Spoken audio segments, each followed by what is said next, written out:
give it a minute to let everyone enter from the waiting room. As a reminder, please mute yourselves.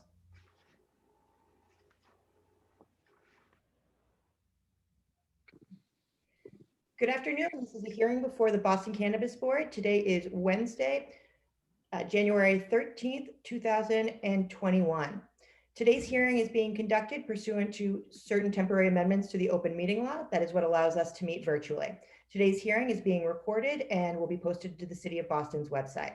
Before I begin with administrative issues, I will introduce Chairwoman Kathleen Joyce.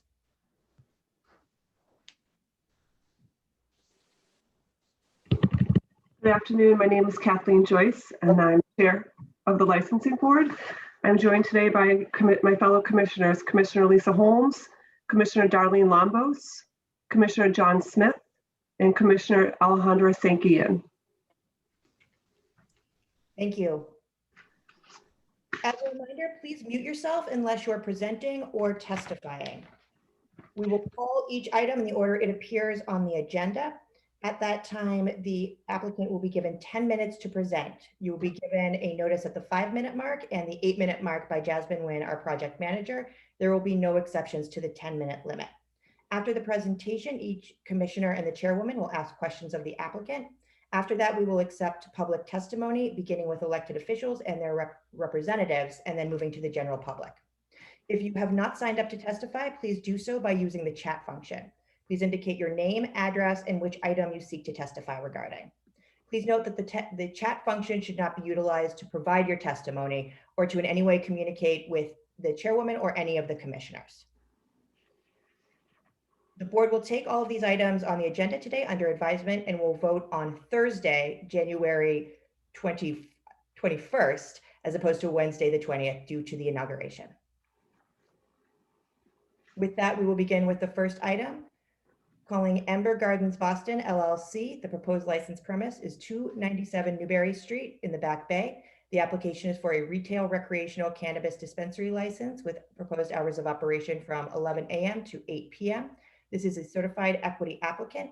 The date of the initial application was August 17th, 2020. The date of filing with inspectional services was August 20th, 2020. The date of the community meeting was August 26, 2020, and a subsequent meeting on October 13th, 2020.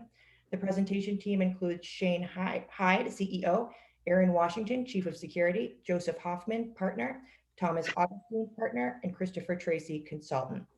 Before we move to the presentation, I will ask Attorney Chayla White with the Office of Economic Development to testify regarding the equity status of this application. Good afternoon.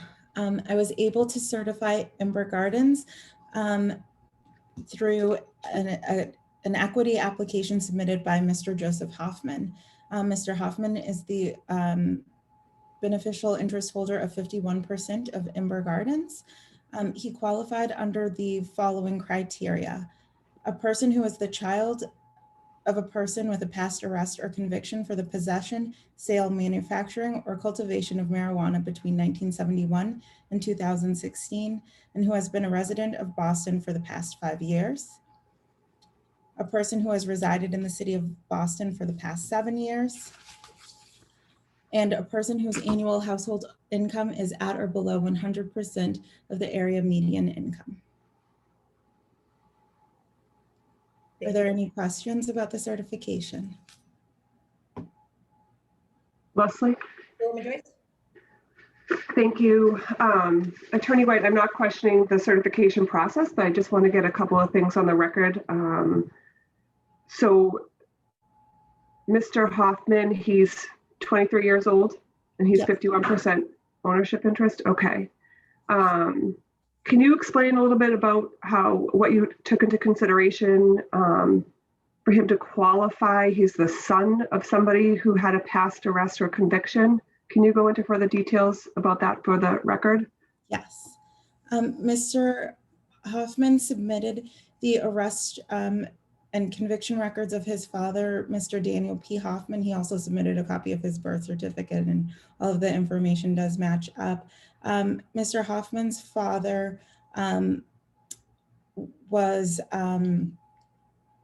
charged with the possession to distribute a Class D substance In June of 1982 and November of 1983. There's also a case details page was submitted for November of 1998, in which there was a criminal case against his father for the possession to distribute a Class D substance, and marijuana is a Class D substance. And additionally, Mr. Hoffman did provide documentation that he has been a resident of the city of Boston for at least the past 7 years. And that documentation included what? It included a probation department court activity record that was submitted by. Oh, okay. That was for the father. Yes, and that information was provided to the board. Okay, we just haven't seen an equity applicant like this before. Can you explain for the record, for the board and for the public record, what qualified him as a resident of Boston for the past 7 years? Yes. Mr. Hoffman provided a copy of his current driver's license, which indicated a Brighton address. Additionally, Mr. Hoffman provided his Boston Public School transcripts. As you mentioned at the beginning of your question, Mr. Hoffman is quite young, so I did have to use his high school transcripts to prove his residency because he did not have other forms of identification due to his age. And it should be noted that all Boston public students are required to be residents of the city of Boston.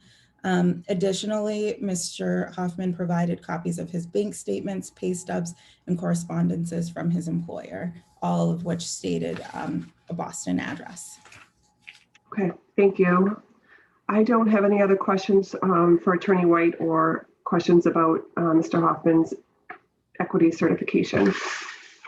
Do any of the other commissioners have questions regarding the equity certification? Seeing none, we can begin with the presentation. Is the applicant present? We are here, Executive Secretary. Just give me one moment.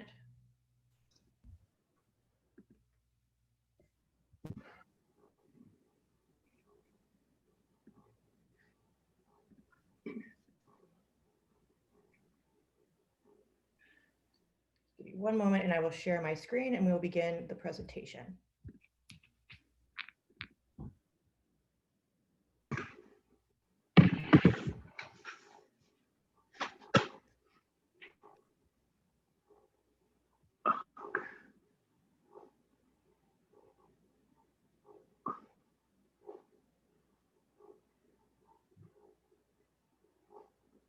All right, you can begin with the presentation. Can you see this? We can. Thank you. Can you hear me okay?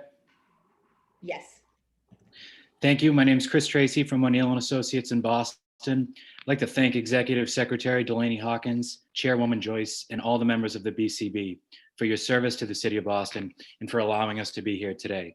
Our team is thrilled to be here today with what we think is a really exciting proposal to bring an equity applicant to what we consider the retail hub of the City of Boston and really the greater region in general. We have engaged in a robust process, and we feel that the plan has actually matured and improved throughout this process. So we want to thank all the community members and the folks who have participated in said process. And with that being said, I'm going to hand it over to the CEO of Ember Gardens, Shane Hyde. Thank you. Thanks, Chris. Are you able to go to the first slide, please? I want to also say thank you to the board and its commissioners on the work you've been doing the past 6 months in creating a diverse cannabis industry here in Boston. As Chris said, my name is Shane Hyde, CEO of Ember Gardens. I'm joined by my partners here today, Thomas Augustine and Joseph Hoffman, as well as my Chief of Security, Aaron Washington. I want to start our presentation with some background information on our company. Our company was founded by Massachusetts natives back in 2017 with the ultimate goal of becoming a fully vertical operation.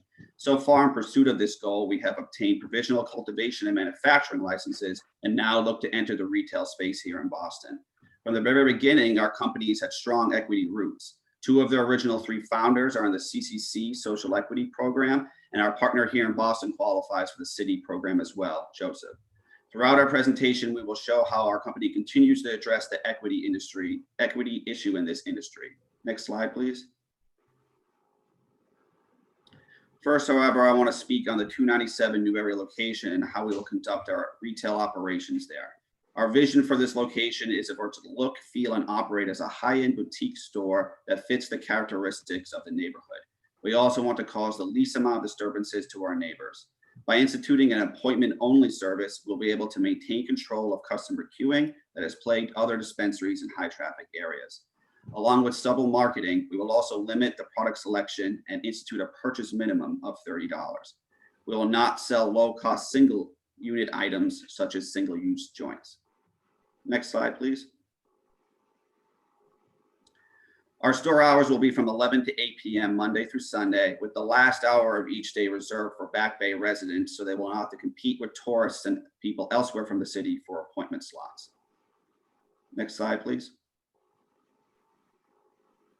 The 297 property has back alley access for product and cash pickups and drop-offs. It's on a block with 14 other retail restaurants and businesses, though some have closed due to COVID, and we have no residential units within the building itself. This is the location of it within the city and the location of it in the building. Next slide, please. This is a visual of how the interior of our store will be laid out. As you can see, there'll be a waiting area up front, a retail floor, and then a space in the back for operations for the business itself. Next slide, please. The space itself is roughly 1,300 square feet. As I said, it includes a waiting area for those early for appointments. And in the back entrance, we'll also have a lift for customers to be able to access this location that have accessibility challenges. It also will serve as a more discreet entry exit point for inbound and outbound product deliveries and cash pickups. Next slide, please. The next topic I want to discuss is our company's positive impact plan. Our goal is to help a diverse groups that those impacted by the war on drugs to enter the cannabis industry like our founders were able to. This will be achieved through 2 programs, scholarship funding and internships. Only those that satisfy the listed conditions here will be part of the program, ensuring a diverse pool of participants from disproportionately impacted areas, including Boston. We'll execute these programs in partnerships with cannabis advocate organizations, starting with the Cannabis Center of Excellence, a registered nonprofit that is active in the studies of both medical and adult use cannabis, as well as the social justice within the industry. We'll also have other additional organizations, such as Minorities for Medical Marijuana, join as well. Next slide, please. For Boston, we commit to the following minimum internships per year, along with up to $4,000 per intern towards education. Due to us ultimately being a vertically integrated company, interns can get hands-on experience in all segments of the industry, not just retail. To gauge the program's success, we will keep metrics on the employment of the interns within the cannabis industry, and we do hope to hire many of them ourselves. 5-minute warning. Please. For this location, we anticipate having 20 to 25 full and part-time staff. We plan on offering more than competitive wages and benefits, with entry-level positions starting at $19 an hour and all employees having the listed benefits shown. Finally, in order to bring the financial upside of this industry to all those working for us, we will institute a profit-sharing program for all employees that work for us for at least a year. We will share up to 5% of this location's profits with the employees who work there. This will not only give profits directly back into the community, but it'll help us retain the best staff possible, creating careers rather than low-wage temporary jobs. I will now turn the presentation over to my partner, Thomas Augustine. Next slide, please. Thanks, Shane. I want to now explain how our workforce will be composed. We commit to have 100% of staff working full-time at the Newberry location be residents of Boston at their time of hire. With the population of over 700,000 people, combined with our recruiting plan, we are confident we can find who we need from within the city. Our company will also be very diverse, with 50% being females and/or minorities, and 20% being individuals with prior criminal records. Key points for our employee policies include an employee hotline, training, and career advancement programs. Next slide, please. For our recruiting, we will conduct annual job fairs in every neighborhood in Boston. We will advertise these job fairs to minority groups, women, veterans, people with disabilities, and immigrants. We will attempt to coordinate these job fairs with other cannabis companies in Boston and elsewhere to increase the chances people get hired. Next slide, please. In the spirit of being a good neighbor, We've listened to and incorporated feedback throughout this process, as you can see here in this slide. We've gathered approximately 250 signatures of support from neighborhood residents and close to 775 from the city of Boston. We will formalize a process to update and take in feedback from the community on all major future operational changes. Below are some examples of changes based on recent feedback. I want to now turn over the presentation to our Chief of Security, Aaron Washington. Next slide, please. Thanks, Thomas. Thank you, everyone. Good afternoon. Hi, my name is Aaron Washington. I am the Chief of Security for Ember Gardens. I have a 28 years background of service with the state police and also concurrently 28 years with the Army Guard here in Massachusetts. I'll briefly touch upon the security-related plans for the dispensary. Our staff will be trained professionals and we plan to have 3 active security agents during all hours of operation. 1 agent will be inside the security office who will check customers' identification entering the facility as well as monitoring all the camera systems. 2nd agent will be posted outside the front door to prevent queuing, double parking, and any secondary transactions. 2-minute warning. Patrol will be on patrol adjacent street and alleyway to prevent improper use of product during the outside, along with picking up of cannabis-related trash. Per state regulations, the location will be outfitted with the necessary equipment in order to provide a safe and secure environment for the customers and employees. The best-in-class camera alarms and locks and safes will be set up through the dispensary. We are committed to partnering with Boston PD and will install additional security equipment such as cameras throughout the Back Bay if deemed necessary. Next slide, please. Our security staff will be trained on how to properly identify all customers and visitors to ensure no individuals under the age of 21 are allowed to enter.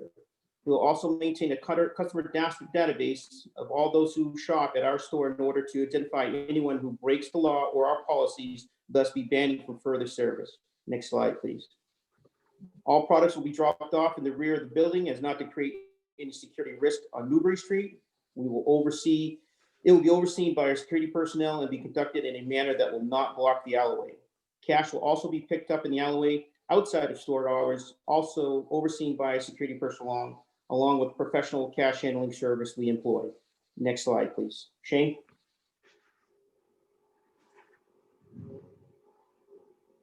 Thanks, Aaron. To incentivize our customers without causing additional traffic in the busy area, we'll also discount all purchases of customers who utilize public transportation. For those that must come by vehicle, we plan on partnering with local parking garage and direct customers to that garage when they set up their appointment. Next slide, please. From the map, you can see the various parking garages and T-stops in the location. And I'd like to now send it over to Joseph to conclude our presentation. Next slide, please. Thanks, Shane. My name is Joseph Hoffman, and I'm a lifelong resident of Brighton. And I want to talk about how important I think it is that those from the city like me are able to own a business like this. Time's up. Thank you so much. I'll give you another minute or two to wrap it up. I grew up looking up to the famous stores on Newbury Street, and now having the opportunity to own one of my own in an industry that has negatively impacted me and my family is nothing short of remarkable. And having the opportunity to partner with Shane, whom my family has known for a very long time, in his company has been a life-altering opportunity. And I hope your board will give us the opportunity to show that a homegrown equity company can compete on one of the city's biggest stages. Thank you all for taking the time to review our application. Thank you very much. We will now turn to questions for the applicant, beginning with Chairwoman Joyce. Thank you. My questions are about the public process. I know you've had several meetings with the community. Can you describe, I don't know if it would be Mr. Tracy or not, but describe how you're working with the abutters. There was some opposition regarding the back alley and people loitering. Sure, it's correct, Chairwoman. We had a meeting in August, as noted by the Executive Secretary, then a subsequent meeting due to a technical malfunction in October. After hearing some feedback from abutters at that October meeting, we were actually encouraged to do further process with them and further mitigation. So some of the things that Aaron outlined as far as security, We increased our security presence due to that feedback we heard in October. We've also started a few initiatives as far as keeping the streets clean. Shane's going to send his team to do sort of a neighborhood Boston Shines type events in the community that Ember Gardens will fund, sort of a startup sort of community event to clean the neighborhood and keep it as clean as possible, because we heard sort of quality of life issues from abutters on cleanliness, on things like people congregating on the street, people using products on the street, which we've increased security on to try to mitigate any instances like that. And we've agreed to have open communication with both NAB and Back Bay Association and any resident that wants to keep having open communication with us going forward, if granted the license. Okay, so you're willing to continue to work with the neighbors and the abutters about specific issues that they might bring to your attention? Absolutely. We added some language to the slide deck there that reflects that we're willing to continuously meet with any neighborhood group, any neighbor going forward. Okay, and I just have one final question. Maybe it's for Mr. Hyde or Mr. Hoffman. I think it's a very creative plan you have as far as giving people discounts who use public transportation. How will you determine that they actually took public transportation to get to your location that day? If they were able to show a recent like T-stop ticket or bus stop ticket, or if they even had, presented some of like the monthly passes or anything like such as that. And then just in good faith, we have to make sure that, the people, if they present that, we have to trust that they took public transportation to our location. And if they do so, they'll be granted the discount. Okay, thank you. I don't have any further questions. Thank you. Commissioner Lombos, do you have any questions for the applicant? Yes, thank you. I do have some questions. I have specifically on the employment plan. It says here full-time and part-time, and while I understand that's part of a normal business plan, can you give me a sense of the breakdown of full-time, part-time? Particularly, my concerns are always that in retail industries, part-time is often used to cut people off of benefits, or also pay them lower wages, all of those things. So I do have a concern about that. Can you give me a little of a sense of how you're planning to break that down? Sure. So part-time staff will be mostly for weekends and for fill-ins for the full-time staff. But it is our plan that part-time staff will be able to access the same wages, the same benefits, and the employee profit sharing program. They will be not treated any differently from full-time staff in that regard in terms of access. Obviously, percentage of the profits, will be tilted towards full-time staff compared to part-time staff, but they will have an opportunity to have access to all the same benefits that we will plan to give to the full-time staff. In terms of numbers, it'll probably be about 15 to 16 full-time staff with 8 to 9 part-time. Great, thank you. And can you say just a little bit more about some of the, you said that you were going to do a neighborhood job fairs in every neighborhood. Do you have can you name some of those groups that you're interested in working with, or the other cannabis industry players that you're hoping to partner with? So we're hoping to partner with pretty much every other company within Boston or the greater Boston area, including Brookline, Cambridge, and so on. And even those that are further out, people that other companies that wish to partake in, seeing what sort of interest Boston residents have of getting into this industry. And this will be something that we execute on our own. As I said before, like, we're going to be a vertically integrated company. We'll have a dedicated, basically, recruiting HR department, and they will execute these fairs and give due notice and post them in the various job websites that, both traditional and tailored to the cannabis industry, to make sure that there's enough awareness for these job fairs. And with multiple companies hopefully attending besides ourselves, we're kind of hoping the buzz will, attract many potential applicants from each neighborhood that we do this service in. So it's something that will be done every year, and something that's done not just for us, but kind of for hopefully other partner organizations that wish to also hire from the city of Boston. And just one last question. On your employment plan or how you presented, it sounded like you were, I was glad to see 100% full-time, part-time for Boston residents and 50 for women and people of color, both for management and staff. It sounded like, just to clarify, did you say 20% for those with prior criminal records? And can you Oh, yeah, tell me how you came up with that number? Since it's Say lower last- than the others. I'm sorry, I missed that last part. Just to what- clarify how you got to the 20%, given that it's much lower than the other targeted goals? 20% was the first number that we kind of threw around as a team. Those numbers, in terms of feedback, we have from the board, we're always apt to increase that if we think it's necessary, or if the board thinks that it should match the 50%. We definitely wanted to make sure that there was some of the 2025 staff, that had those prior arrests, issues with the cannabis industry in the past. And that's just a reflection of kind of our core company makeup, where the CCC social equity members in our company, the reason they had that designation was because of past criminal charges with regards to cannabis.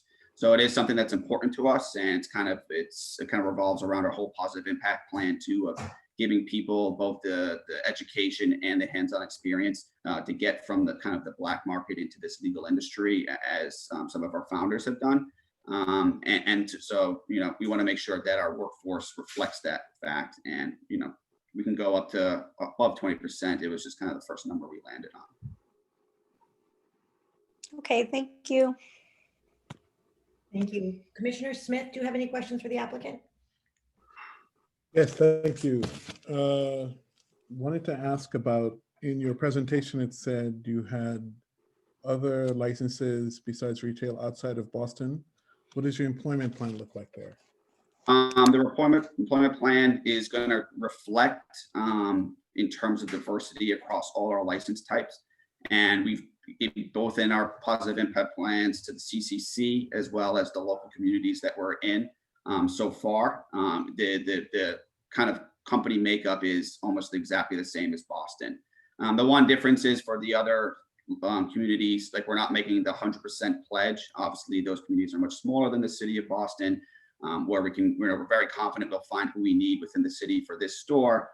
Elsewhere, we won't have those same 100% residency requirements, but in terms of diversity makeup, they're identical. Identical to this one, okay. Just a quick thing, you talked about your hours of operation being from 11 to 8. Just so you know, your presentation says 11 to 7, so. Well, it was 11 to 7 for the general public, and that last hour from 7 to 8 will be for Back Bay residents only for those appointment slots. Okay, the internship program, you're hoping to hire folks who are in your internship program. So if they're not hired, or if you can't sort of involve them in the industry, what's your backup plan for that? So that's where some of our partners, the Cannabis Center of Excellence and Minorities for Medical Marijuana come in. Our kind of goal is for anyone that's going through this internship program, along with the in-classroom experience as well, that these will be attractive hires for other companies in the state and, maybe nationally. And so the plan is to work with our partners in order to find them, also almost like kind of those like services, post-employment services, companies that help, find someone getting a job if they get laid off.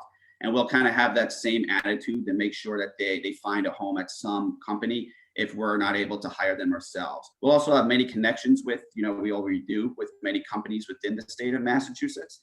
And so, utilizing that network to find a home for our interns, we'll highly recommend them, everything else that if they get through the program. And we see it, again, as really good resume experience for someone to get into the industry rather than a cold hire. And as they're going through that, are you working to incentivize them? Say that one more time, sorry. As they're going through that, will you be working to incentivize them in some way?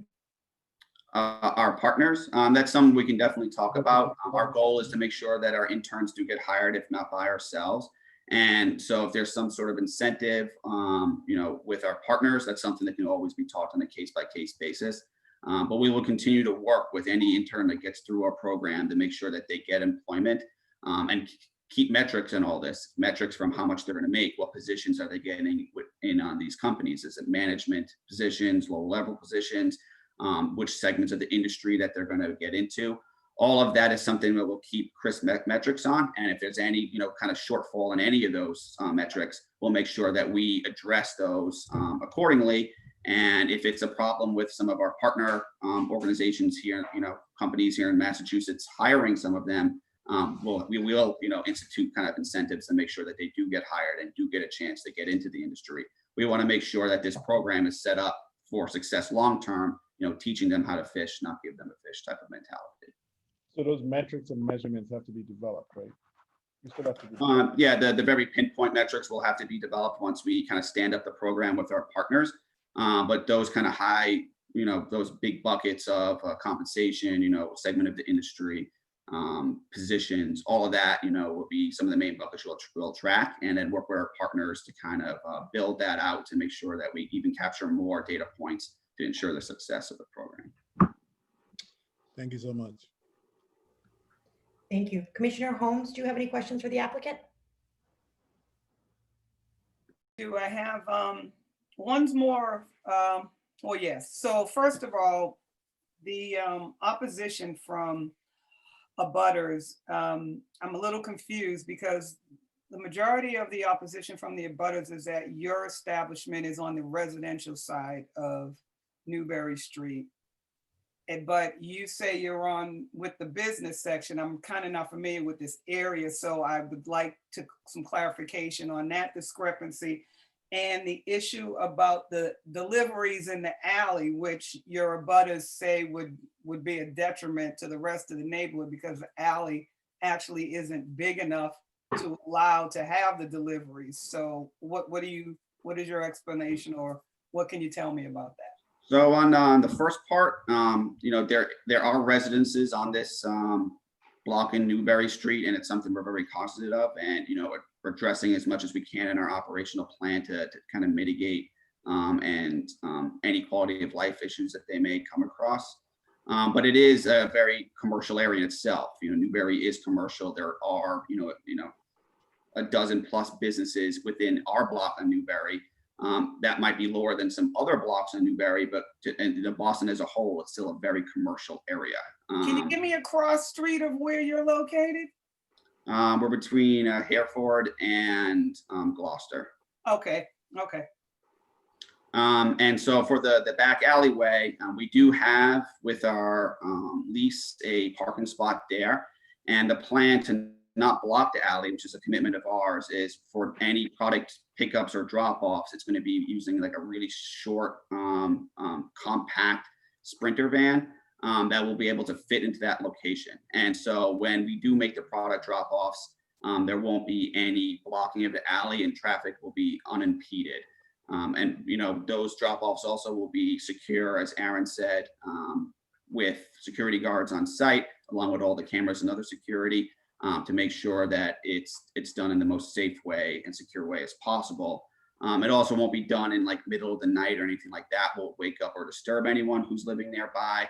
We'll make sure it's done in hours that cause the least amount of disturbance to our neighbors. And that's some feedback we plan to gather from abutters as we get closer to hopefully operation, to figure out, okay, what times work for you, to make sure, again, we're not trying to get in people's ways or anything like that. But the commitment is, we're going to use shorter vehicles that will fit into the parking space. It's big enough for a compact vehicle. And in that case, it won't block the alley while these operations are being conducted. Okay, and one more thing, your Corey hiring wasn't really clear. So I know you said you committed to 20% and you may be able to, raise that level, but how are you going to access this clientele? How are you going to facilitate getting this information out to? So kind of on our recruiting efforts, and since we commit to hiring from just within Boston, it's going to be those neighborhood job fairs are going to be our main conduit to kind of find these individuals. And so when we just display the type of individuals that should show up to these job fairs, it will reflect the composition that we plan to hire within our company. So we'll make sure it's very clear when we do the the marketing for these events, that it's those that had prior cannabis charges, those that, fit into these diverse group buckets, and make sure that those individuals understand that this is an event for them and an opportunity for them to break into the industry. Also during these job fairs, we're going to highlight our internship program if they would rather to go the internship route first rather than going straight to employment, especially say if they're interested in say cultivation or manufacturing or delivery or say outside of the shop. This will be a great initial chance to have conversations with these individuals who want to get into the industry, but we will make sure that it's marketed in a way that we're targeting what our planned workforce makeup will be. Okay, and you are aware that there are already channels like Hire Boston, Boston Reentry, and Yep. things like that you can utilize? Yep, we're aware of those as well, and kind of combining those with our own recruiting efforts and those with our partners like Cannabis Center of Excellence, as well as Minorities for Medical Marijuana. It will kind of be a group team effort to make sure that both the Positive Impact Plan internship program finds applicants to make sure that it's filled, as well as for our initial hiring and continuous hiring for the store location. And again, it won't be just for our store. Our plan is to kind of make sure this is a joint effort with other stores in Boston and the greater Boston area to make sure that those that show up, find opportunities for employment in an industry that, they want to get into. Okay, you keep mentioning medical marijuana. This is a retail license. Do you have plans to? That was just the name of the organization. Okay. Minorities for Medical Marijuana. Yeah. Okay, thank you. Yep, no problem. Thank you. Commissioner St. Kian, do you have any questions for the applicant? Yes, I have a few questions. Thank you so much. In terms of the outreach to counselors, sorry, there's some construction in the background. Of course, it started up as soon as I started talking. In terms of, I know there was a opposition letter from Councillor Bach, but there was quite a lot of outreach to Representative Livingstone, Councillor Flaherty, and as he said with George. Were you able to communicate with them at all? Yeah, I'll take that. We took it upon ourselves in the early stages of the pandemic, was right when we were about to begin the community process. So Shane and I took it upon ourselves to do sort of a grassroots approach to reach out to all the elected officials via phone call and Zoom.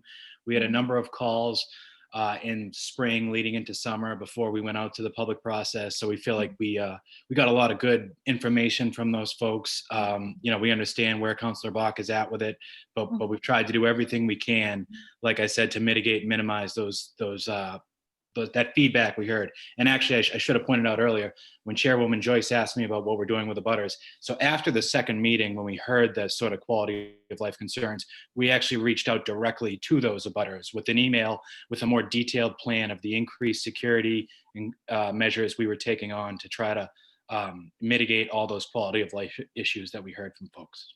Okay, but the other counselors and representatives, they didn't give any kind of indication of where they were leaning. They're just sort of neutral. We got a positive letter from Senator Brownsberger, whose district this is in, which we conveyed to the executive secretary. Yeah. And I can't speak for the other elected officials though. Okay, great. I also had a question about the employment plan. Two questions. I believe in the presentation you said starting wages would be $19 an hour. Yeah. Yep. Oh, okay. In the application it says 16. That might, it was supposed to be updated to 19, so that 19 number. Okay, great. And then secondly, there's says the applicant would offer maternity and paternity leave 4 weeks and 2 weeks respectively. And I would suggest that you make it standard, particularly as you think if you have a 2-dad household, then them getting less leave because they're in a 2-dad household. I think there's some concerned about equity there. So I would consider that's great feedback. And for us, we want to make sure it is equitable. So making sure it's the same for our fathers and mothers, that's something we can definitely do. Great. That was it. Thank you. Thank you. We will now turn to the public testimony, beginning with elected officials and their representatives. I believe Representative Livingstone is present. Representative? Yes, thank you. I'm Jay Livingstone. I'm the state representative and I represent Back Bay. I also live about 2 blocks away from this location and know it well. The commissioner asked about the location, and it's immediately next to it is a residential building. And then it's on the side of Newbury Street that backs up to Commonwealth Ave, which is why you're hearing so many complaints. The other side of Newbury Street backs up to Boylston Street. Boylston Street has very little residential. So far, you've already approved actually 2 applications for Back Bay. One that I supported, one that I didn't oppose. They were both on Boylston Street, which I think everybody in Back Bay agrees is an appropriate location for this. It's a business center, and it's not in the same proximity to residences. I oppose this application based on the number of residential concerns that I've heard from abutters that continue to have concerns even after the accommodations that the applicants have made. But I think it's also, this is, oh, sorry, I'll stop shaking my screen. Sorry, this is a very creative use of equity. And one of the concerns I've always had with this applicant, when I first met with them, it was just Shane Hyde and their lobbyist. At the public meetings, Shane Hyde was doing almost all the speaking, and the owner never appeared. And this is actually the first time I've seen or heard from the owner. And in a lot of state contracting, the equity applicant has to be involved in the management. And the reason for that is it minimizes the ability to do some sort of side deal where there's some manager who's not an equity applicant who's getting all the benefit. And that definitely concerns me about this application. But the location, the side of Newbury Street, the abutters concerns, and the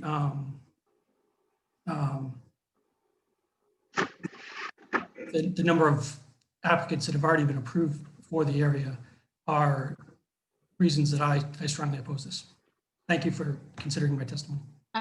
Madam Secretary and Madam Chairwoman, I wonder if we could just allow the applicant, it's a pretty strong statement about the ownership All and for it, Affman. the suggestion of Just to confirm, you'd like.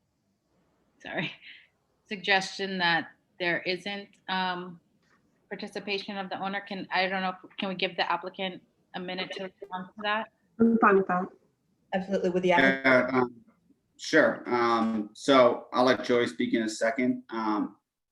We've known each other a long time, and Joey's plan, he'll be one of these managers in store. This is something that he has to learn into the industry. He hasn't had the opportunity the past couple of years to immerse himself in the industry like myself. And that's why I have been the face of this in terms of presenting to the public and other elected officials.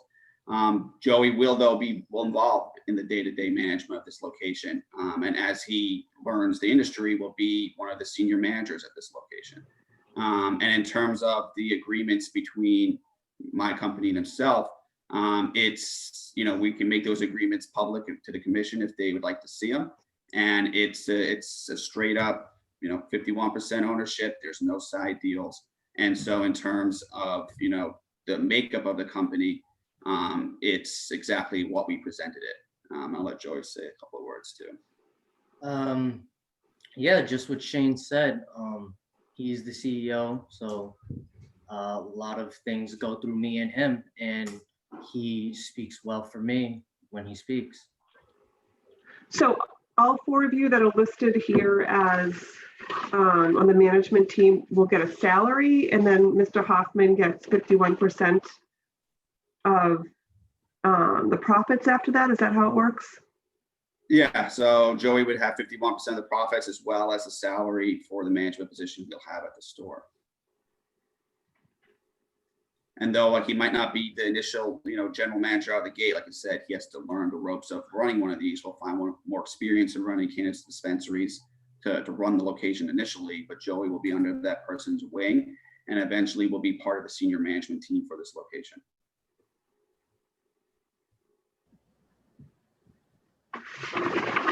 Very much. Are there any other elected officials or representatives of elected officials present? Madam Chair, members of the board, Shanice Pimentel with the Mayor's Office of Neighborhood Services. This proposal has undergone an extensive community process, which included 2 public community meetings held on August 27th and October 13th. Prior to this month's hearing, the record reflected overwhelming opposition from the neighborhood. Amongst these included opposition from the Neighborhood Association of the Back Bay Association, and direct abutters.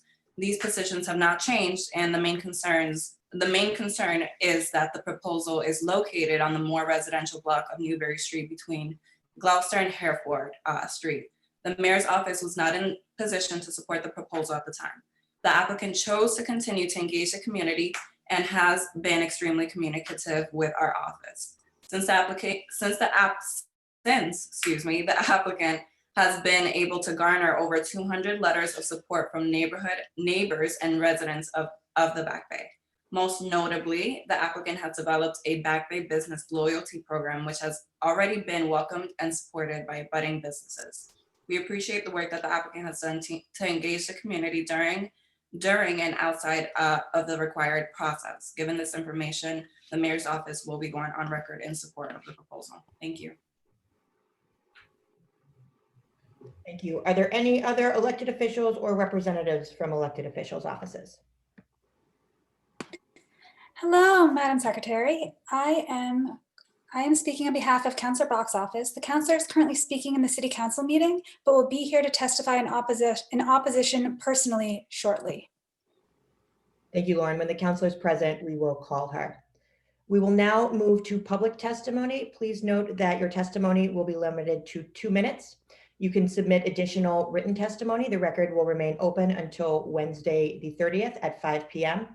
Please note the board does not give any additional weight to spoken testimony versus written testimony, and all testimony is reviewed. If your testimony is duplicative of testimony that was provided previously, please state as much, as there are many individuals who wish to testify. We'll begin with the individuals who signed up online to testify. Calling Alex Mancebo. Is Alex present? Calling Patricia Brown. Is Patricia Brown present? Can you hear me? Yes, we can. Oh, okay. I am vehemently against this property being opened. Access in the rear. These are the 2 smallest spaces in the block. I can't even park my Mercedes in those spaces. I don't know what kind of vans they're talking about putting into those 2 tiny spaces. I have rented previously, and when I changed cars, I just gave up. If anybody goes behind and actually looks at the physical plant, you will see that that is the worst place they could have picked. I'm shocked because these 2 gentlemen seem to have been so wise in their plan. Why would they pick this horrible place in terms of access? Next thing, I own 50 Hereford Street. There's a small little alley that parallels Hereford Street that goes between that property 297 and my house. That area has always been difficult to keep clean and to keep people interested in smoking marijuana.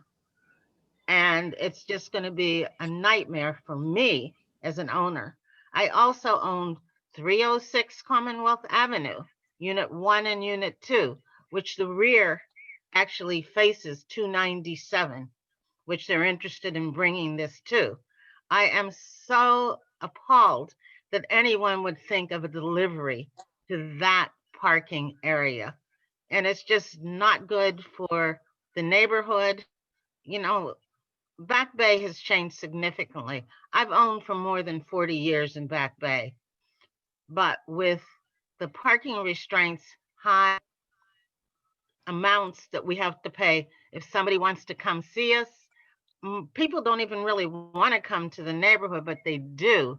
But the crowding is really terrible. So I think it's so much better if. Thank you, ma'am. That is 2 minutes, and you can submit any additional testimony in writing. I believe Councillor Bach, excuse me, I believe Councillor Bach has joined us. Councillor Bach? Thank you so much. Thank you to the Cannabis Board, and sorry to be in and out here. There's also a council meeting going on right now on Zoom, but I just wanted to be here to voice my opposition and to voice it really on a principle basis. So I'm not here today to oppose the particular ownership group that's proposing this site. I think that they have lots to commend them, and I'm not even here just to oppose kind of the site itself, although I think there are serious concerns from abutters and about sort of the residential nature of the alleyway that it backs onto and some of the passing issues that we have in Newbury Street.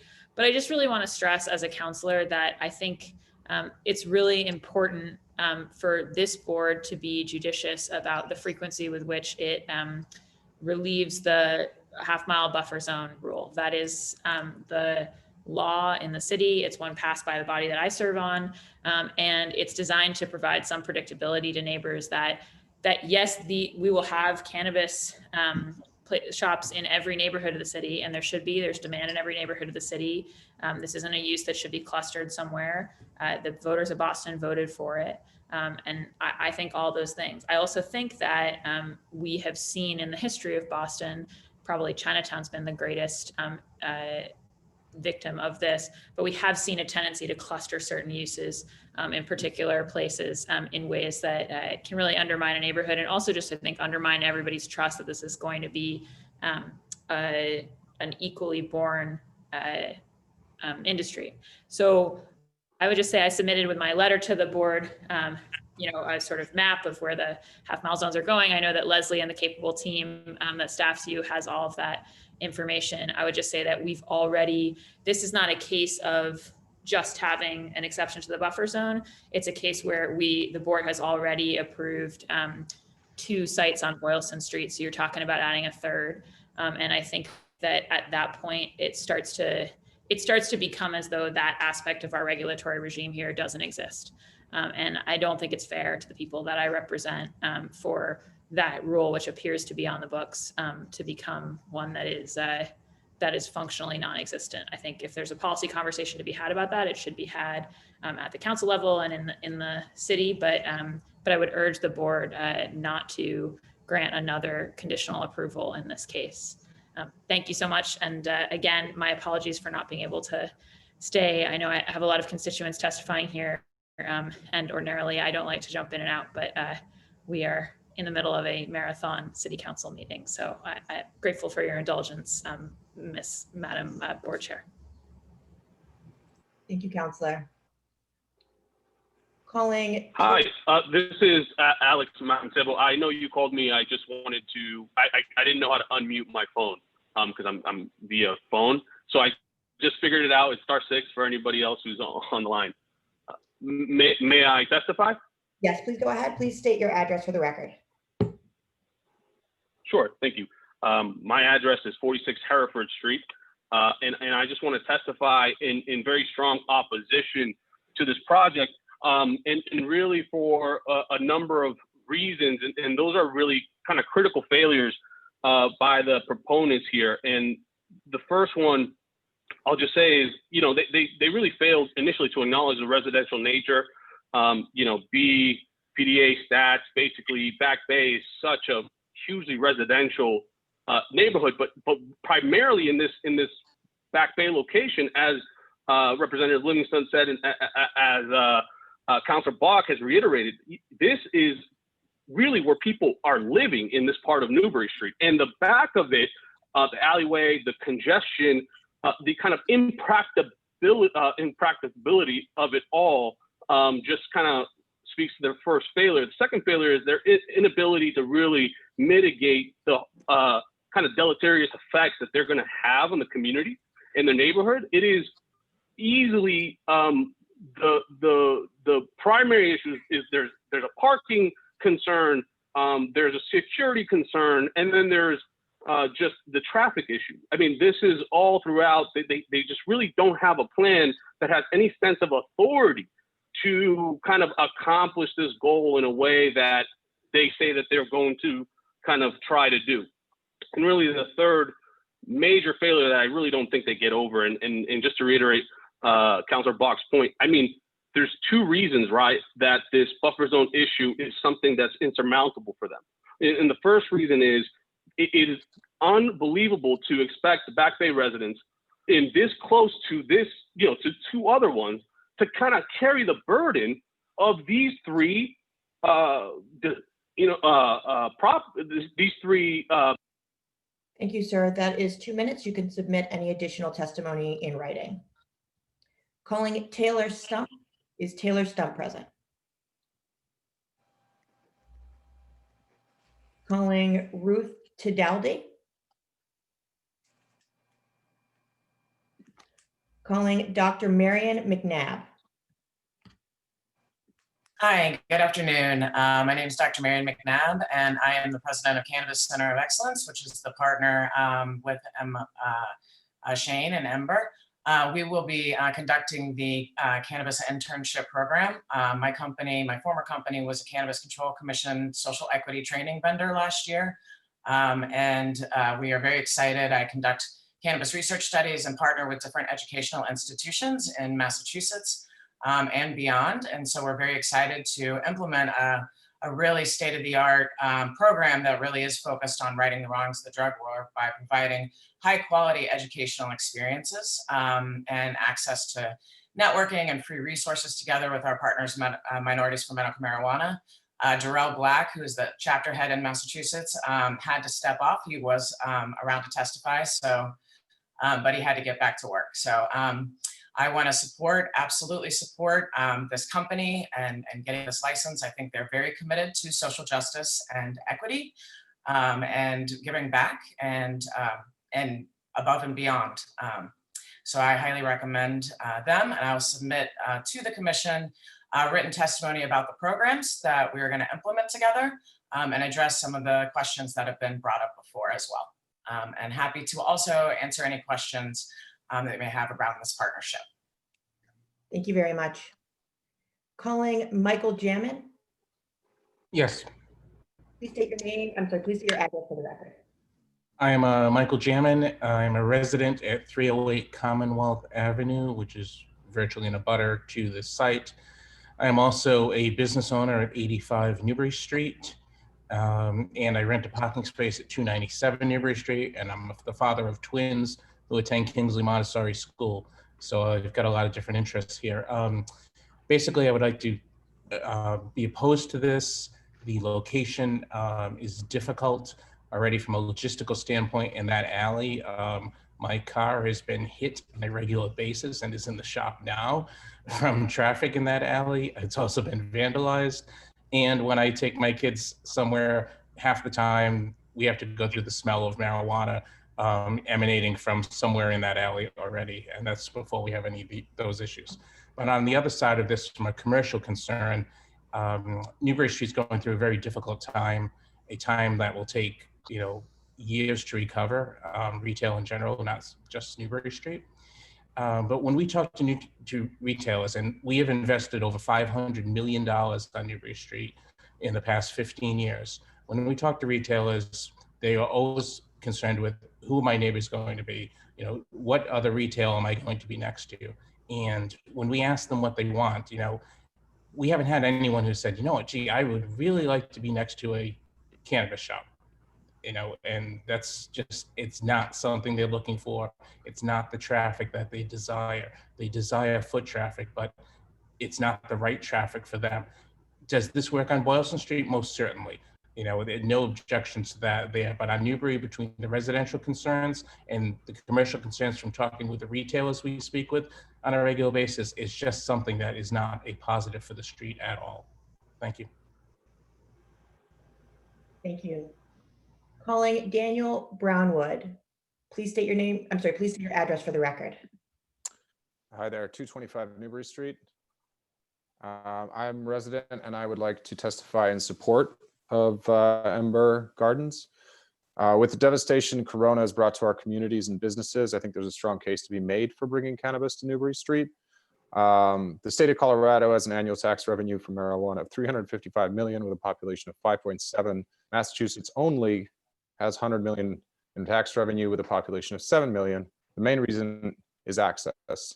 Based on what I'm hearing today, I can clearly see why we've made very little progress in expanding marijuana access in the last 5 years.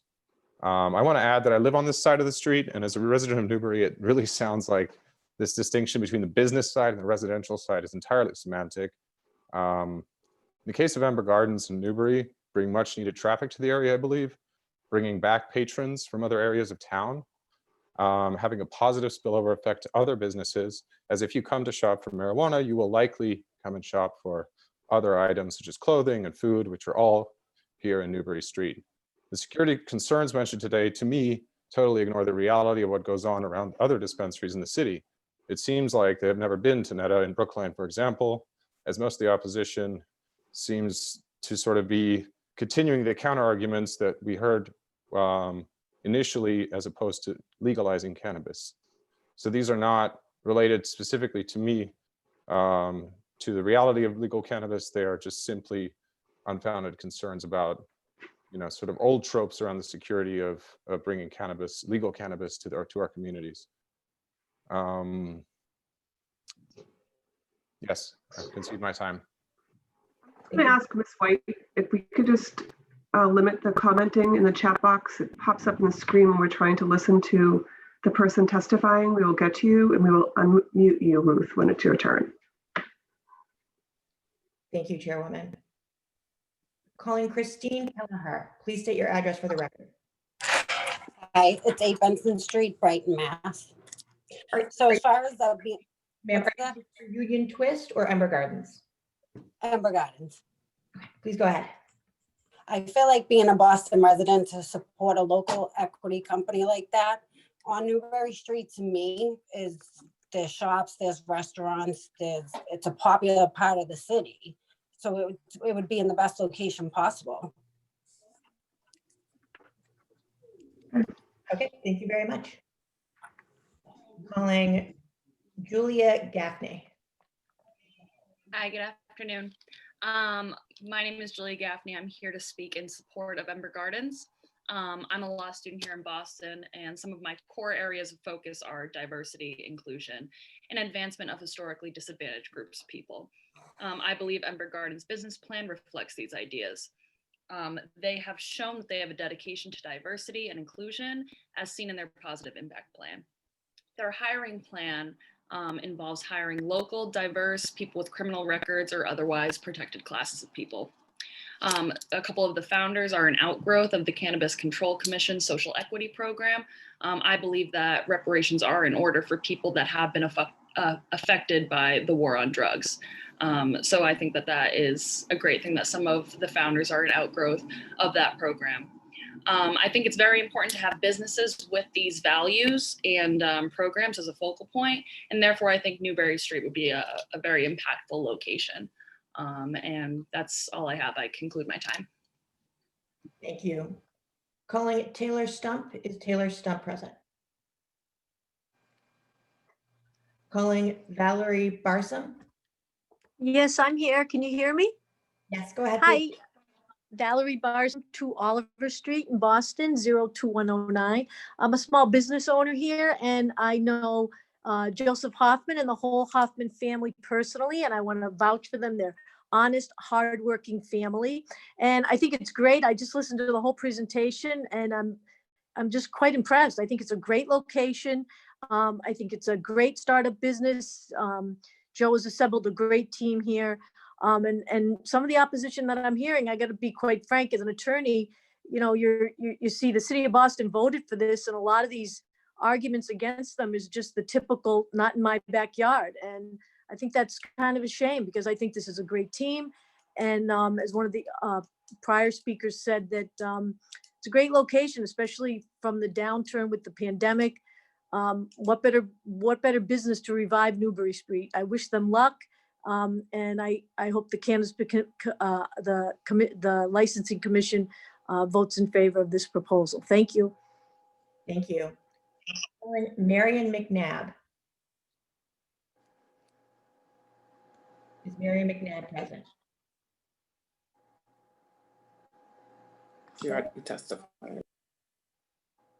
I'm sorry, is Marion McNabb present? Calling Julian Smith. Is Julian Smith present? Calling Daryl Black. Is Daryl Black present? Calling Elliot Laffer. Hi, I'm Elliot Laffer, and I'm chair of the Neighborhood Association Back Bay. I live at 90 Commonwealth Avenue. We are very much opposed to this application because of the location. The rules were that a cannabis dispensary should be in a commercial zone. Newbury Street certainly is a commercial zone, but they've chosen to be on the most residential block of Newbury Street, a location that is immediately adjacent to an apartment building and that is across the alley from a very densely populated residential street. It's the wrong place for this application. It's not the first application that's come from the Back Bay, and we did not oppose the application at 829 Boylston Street. I think that's the right address, Sierra Naturals. And we're not opposed to the idea of marijuana, certainly not opposed to equity applicants being there. We think that all of that is very important, but this is the wrong place. And we think very strongly that that it should be turned down. We're also very concerned, as Councilor Bach mentioned, with the idea that there are already two approved applications within the half-mile buffer zone. This would be a third, and it seems to make then the buffer zone not count. Thank you. Thank you. Calling Marissa Renaud. Hi there. My name is Marisa Renaud. I'm a resident of 7 Unity Street in Boston, Massachusetts. I also work while residing in the North End. I do work in the Back Bay area, and I've seen the tremendous impact COVID has had on the city and the shops and small businesses. So I'd like to testify my support for Ember Gardens. I think having a marijuana shop on Newbury Street would greatly benefit the city, the Back Bay neighborhood, and try to revive a once thriving Back Bay area. Thank you very much. Calling Sam Faisal. Hi, are you able to hear me? Yes, we can. Hi, my name is Sam Faisal. I'm a lifelong resident of Boston, recent graduate of Suffolk University Law School. I would just like to voice my support for Ember Gardens for several reasons. Due to their diversity initiatives that they've laid out, hiring 50% staff of diverse backgrounds, 20% potentially more of those with prior records, as well as the support for a small business today, especially with the pandemic going on. You're not seeing a lot of small businesses trying to open up and working to support their community and their neighborhoods, as Ember Garden is trying to do. And being in the Back Bay area on Newbury Street, where there is a high traffic, it is a high traffic area. However, that is for the better, as someone previously noted, with the taxes that the revenue does bring in for the state. There's all pluses for having this business in the area.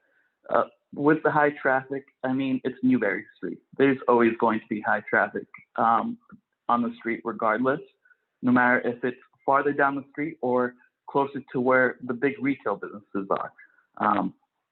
So I just wanted to voice my support for Ember Gardens. Thank you. Thank you very much. Calling John Phillip. Is John Phillip present? I'm here. Can you hear me? Yes, we can. Hi, thank you, Madam Executive Secretary and the Cannabis Board. Good afternoon. I'm John Phillip, a Boston resident of 82 Chestnut Street, and I'm testifying in support of Ember Gardens opening at the 297 Newbury Street location. I support a locally owned equity business in the downtown area, such as the Back Bay. Thank you, Madam Executive Secretary, Cannabis Commission. Thank you for your time. Thank you very much. Is Dylan Considine present? Is Kevin West present? Is Meg Mainzer Cohen present? Good afternoon, everyone. I'm Meg Mainzer Cohen, president of the Back Bay Association, and I'm getting familiar with your meeting since I've been to a number, and hopefully you have heard the Back Bay Association's role in really trying to help find the right locations for cannabis dispensaries. And by no means have we been part of any not in my backyard initiatives or anything like that. We're really trying to find the right locations for businesses in our neighborhood. And I have to say that as much as I appreciate Ember Gardens and the outreach that they have done through Chris Tracy especially, we do not believe that this is the right location at all for a marijuana dispensary. There recently was a residential parking only sign out front of this building because of how much residential, because of the residential building right now. There is a huge issue for the Back Bay business community with this pressure on alleys and for businesses to have access to them. And this plan that drives so much of the activity into the alley makes the use for businesses of those alleys for different uses untenable, because this is not going to work at all based on our experience. We are not completely opposed to dispensaries on Newbury Street. And when a company long ago, Compassionate Organics, came before us, we didn't oppose it because we felt like the block it was going to was a better location and not as impacted by, it's not just residents, it's also what Mike Jamin said, where companies are out, we're trying to brand each block, it's part of that. And cannabis is just, it's just not good for this specific location. I reserve the right to come back to you and support another dispensary on Newbury Street if the right application and the right location comes before us. But I cannot emphasize enough how strongly we oppose this application and this location for cannabis. Thank you so much for considering this strong opposition. Thank you. Calling Tracy Campion.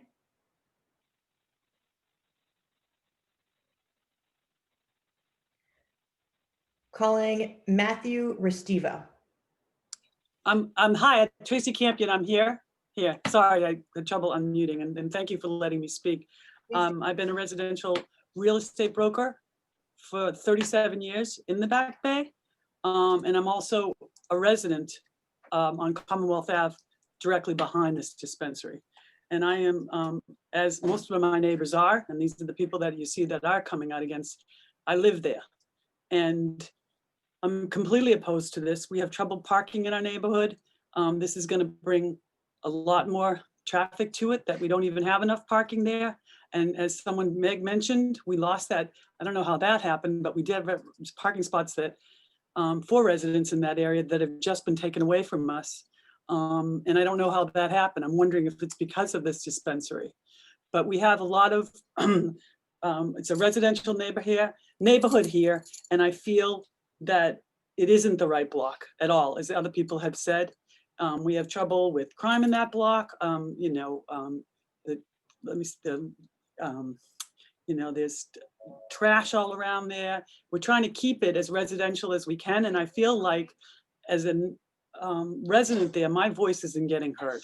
And I feel that people buy there to live there as their residents, and this is very disruptive because I have seen where other marijuana dispensary is, and I see the crowds that are coming in, and I don't think it's appropriate, as everyone said, to go on this residential neighborhood.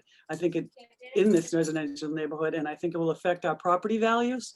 And we are, really good, and we pay taxes, and we want a nice little residential area there, and this will disrupt it. And I think all of us in that neighborhood are very, very upset with it. And that's what I want to tell you. Thank you.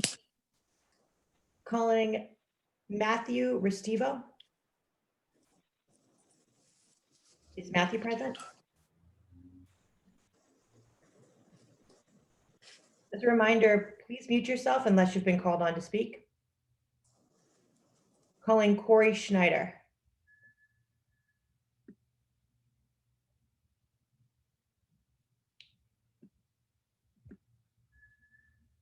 Calling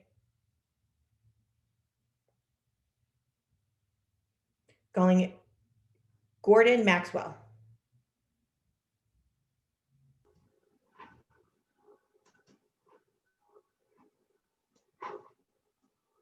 Calling Ruth Tidaldi.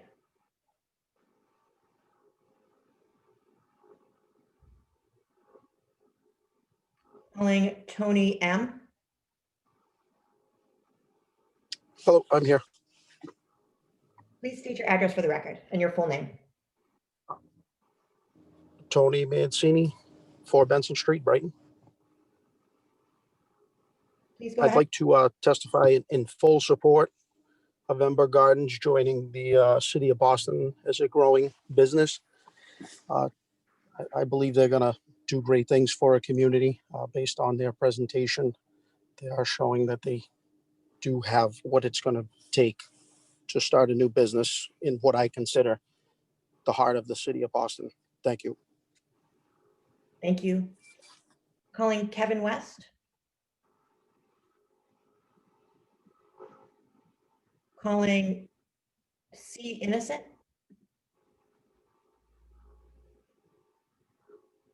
Hello? Hi, C. Innocent? Please take your Great. Okay, fantastic. Hi. Last name Innocent, first name Cassandra Victoria, former resident of 270 Newbury Street, currently now in North End. I would just like to say my strong support for Ember Gardens entering Back Bay, specifically in this location. We just need to remember that marijuana use has been demonized historically for very, very many decades. It's not the 50s. Weed is not crack, weed is not speed. And it's really for grandmothers so that they can, come and live good, fruitful lives. It's for a lot of people with medical conditions as well.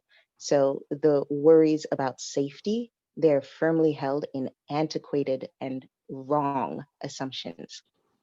This would help so much, especially in the time of Corona, where small businesses, I'm over in the North End and I see every day some of the smaller restaurants just giving completely up, while the larger restaurants who are part of restaurant groups, they survive. And so this giving an opportunity to revitalize Newbury, I'm absolutely for it. And I just want to remind the residents who are currently there and saying, hey, not in my backyard. Well, yes, in your backyard. Thank you. Thank you. Calling James Costello. Hi, good afternoon. My name's Jim Costello. I'm an attorney. I've been an attorney in Boston for over 30 years. I know the Hoffman family personally. Joseph Hoffman is a dear friend. The family is a very reputable family from the Brighton area. I think he's done a wonderful job and assembled a great team. I'm strongly support. I'm a pro-businessman. This is a small startup business that can only help the economy, and especially during this time of the pandemic. Ember Gardens LLC, they seem like they're going to be an asset to the community. And again, in this time of the pandemic, we should be looking to start new businesses to help the economy and not shoot them down. This can only help the Newbury Street area financially. And I think any new business is a leap of faith. And I think they'd be an asset to the community. They can work well with the community. I heard a number of people say that they reached out to the community on numerous occasions. I think they should be afforded the opportunity. And I think after everything is all said and done, the board and the members of the neighborhood are going to be very glad that they gave them the opportunity. And again, I just want to reiterate my strong support for a very good family and a very good project. Thank you. Thank you. Calling again Kevin West. Mr. West, if you could please unmute yourself. Calling Bill Gahan. Good afternoon. My name is Bill Guillen, and I am a resident at 311 Commonwealth Avenue in Boston. And many thanks to everyone at the meeting who have convened the meeting and allowing the presentation and allowing everyone to testify.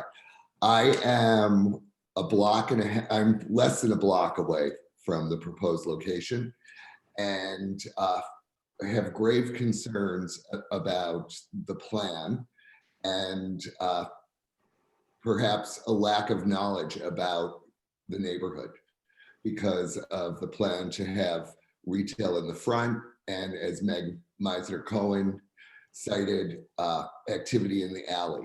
One of the things about the alleys in the Back Bay is that, especially at night, we have a lot of activity, as evidenced by a recent fire or fires that occurred in the Exeter Beacon Street alley.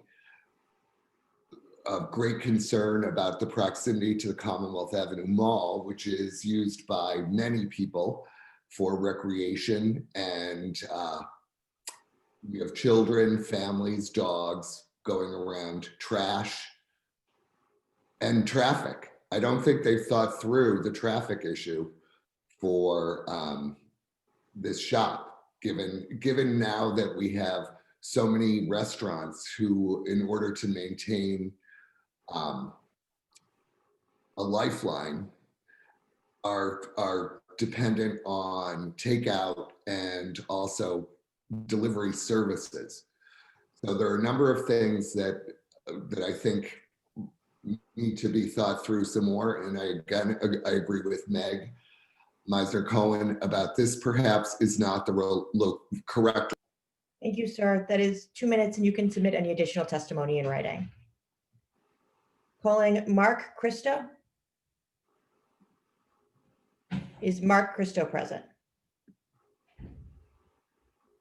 Calling John Christo. Is John I had to unmute myself, sorry. I'm in strong opposition. Our family owns the building next door at 295 Newbury. Monica. And Mark, I'm actually talking. Oh, sorry, I'm on. Let me Talked a lot about the parking limitations out back. Parking in the front would have adverse impact on all the residents.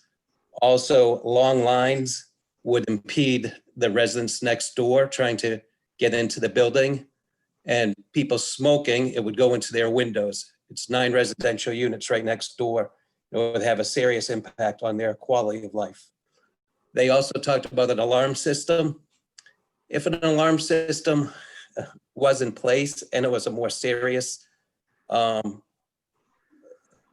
that arose in the middle of the night, you'd have emergency vehicles, you'd have police cars with flashing lights that would be waking people up and so forth. So for those reasons, I'm strongly against it.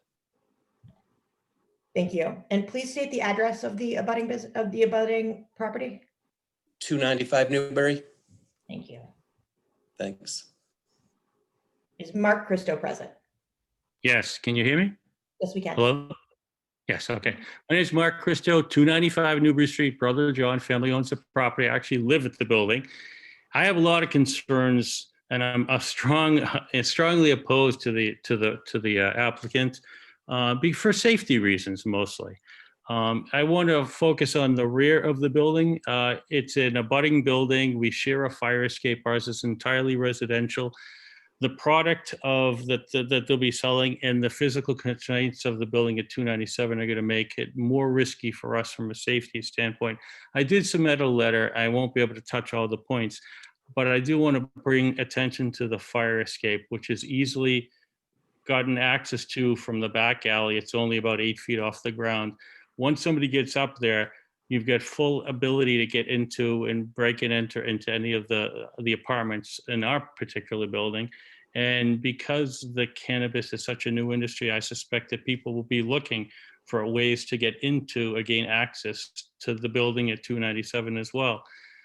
Again, we know it's a very residential building. It's not that Newbury Street, that side is just the most residential. That's the most residential block, and it's entirely encased by residences around the side of it with patios, outdoor spaces, et cetera. It's going to be tough to monitor the people that might buy product and go there. And I want to bring to the point, a point as well about the parking.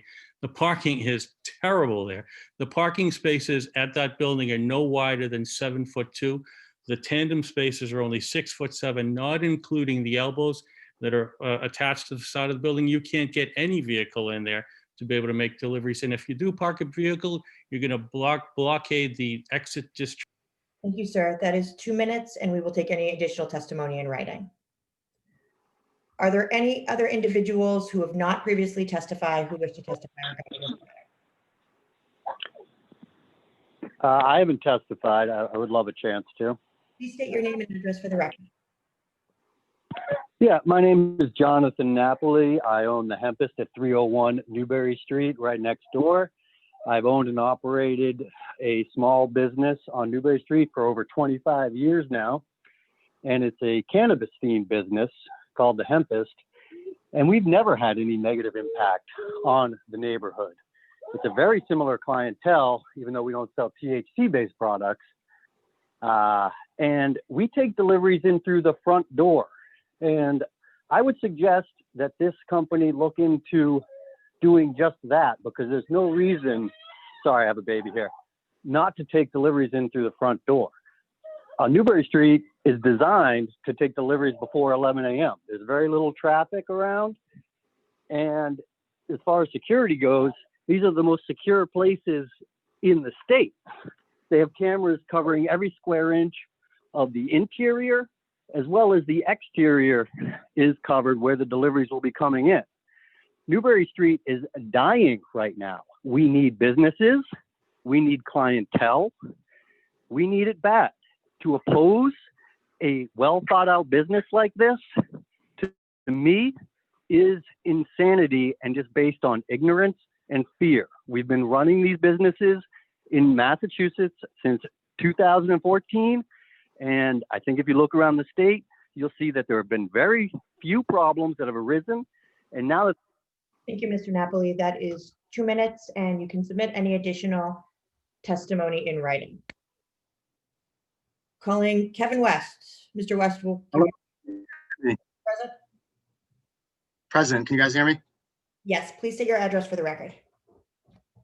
18 Holman Street, Brighton, Mass. So I would like to voice full support of Ember Gardens. I think they got a lot of wonderful things going on here. The internship and scholarship programs and the focus on equity, I think, is huge, not only for Boston-based residents, but all those negatively affected by, the war on drugs and cannabis incarceration. I do think some of the logistical things need to be worked out, but I think Ember Gardens has also handled that well with their community outreach and their constant and consistent communication with the residents, trying to work through some of these issues. As the previous speaker said, operating this type of business on Newbury Street with similar clientele doesn't seem like an issue. It's not a nightclub. It's not something that is going to be creating a lot of noise. I think they take a very smart and sound approach with the appointment-based scheduling to help limit foot traffic and the incentives as well for public transportation and allowing people to make those decisions to help support themselves and this company. I think there's a lot of good support. I know the Hoffman family personally as well. Lifetime neighbor. Great, well-respected people. And I think they're just looking to start a business to help improve their lives and those around them. That concludes my time. Thank you. Thank you very much. Are there any other individuals who have not previously testified who wish to testify regarding this matter?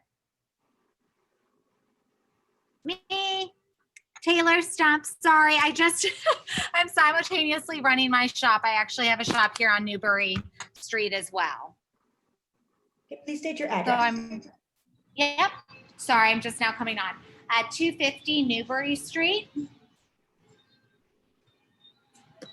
Go ahead, please, with your testimony. No, I just wanted to come on here and give my full support. I know how difficult times are, and being on the street for only a year, Newbury Street is becoming very devastating. And any kind of business, any kind of support, any kind of new idea, and especially this not new concept, but I do think it will bring a lot of business to the surrounding areas. I'm recreational, and the concept that I've seen around these buildings is a lot of people come around. There's a lot of no bad violence, nothing bad comes from it. If anything, you just have hungry people, and also people wanting to venture out and look around. So not only would it help Newbury Street, but it would help businesses around, because it would also give us more business, because people actually have to go physically to their dispensary. Yeah, so I think I'm all for it. I do think, especially at the state of Newbury Street currently, we need any kind of business we can get right now.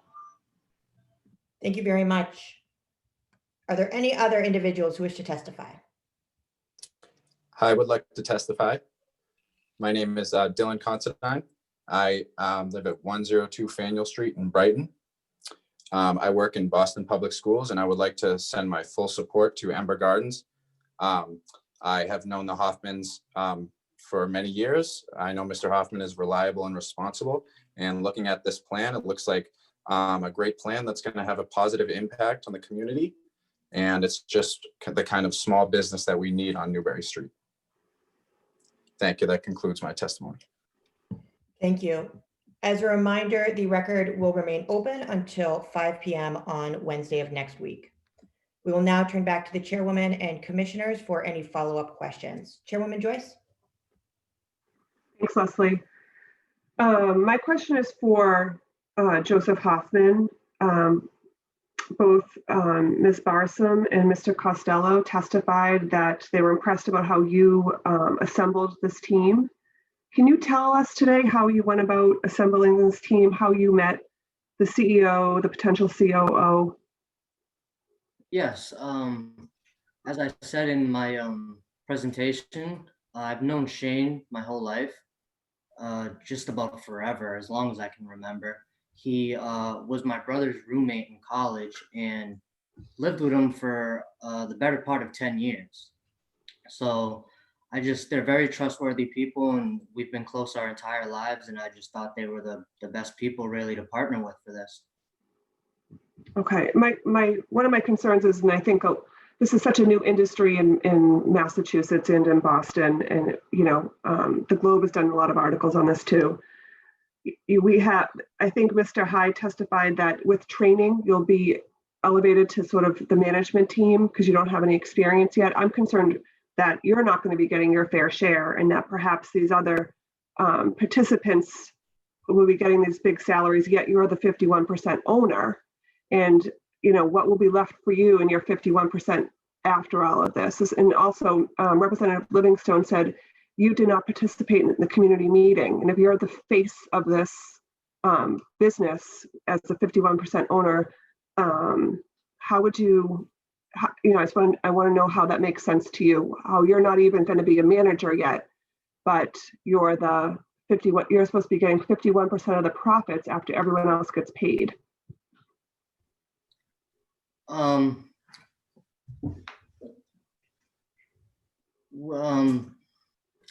can talk that over with my team, and I can get back to you on that.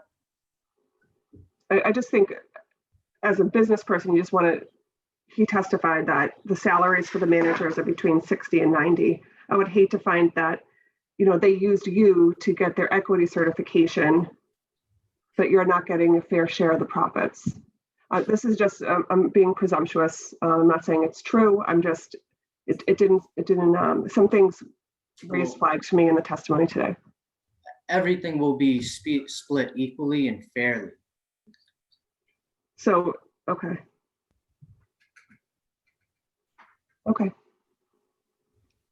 Commissioner Lombos, do you have any additional questions for the applicant? No, thank you. Commissioner Smith? No, thank you, but I think you really need to think about that question Chairwoman Joyce asked and get back to us on that. Like, because, yeah, it's important. Commissioner Holmes?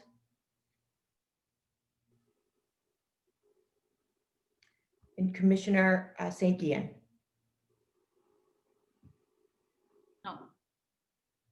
Thank you. Seeing no additional questions, the board will take this matter under advisement. The board will take a brief 3-minute recess before we move to the next item. Thank you.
We will begin again in just a few more moments.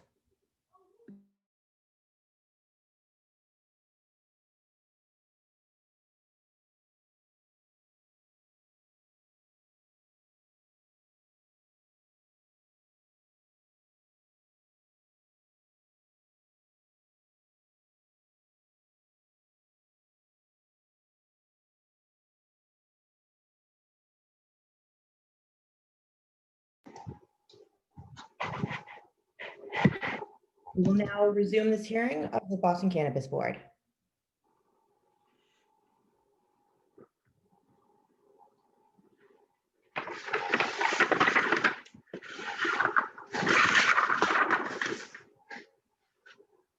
Second item, the applicant is Union Twist Inc. The proposed licensed premise is 259 Cambridge Street in Alston.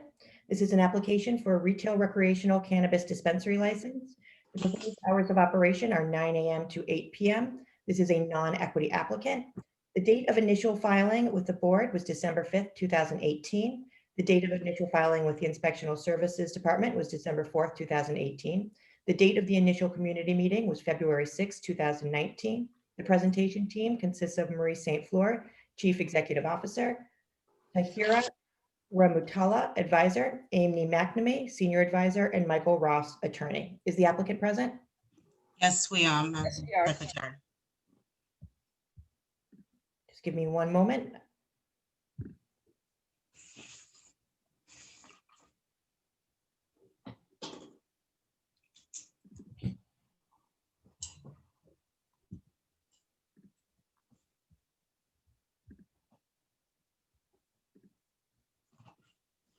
As a reminder, you will have 10 minutes. Jasmine Nguyen will give you a reminder at the 5-minute and the 8-minute mark. You may begin your presentation. Thank you, Madam Secretary. Madam Chair, members of the commission, thank you for the opportunity to present to you this afternoon. My name is Marie St. Fleur, and I'm the current CEO of Union Twist. I am joined by my colleagues, Amy McNamee, who's our senior advisor. She is a Boston resident, a former assistant district attorney in Suffolk County, and is currently now a defense attorney, also working in Suffolk County for many years. I'm also joined by Tahira Ramutala, who is our cannabis advisor.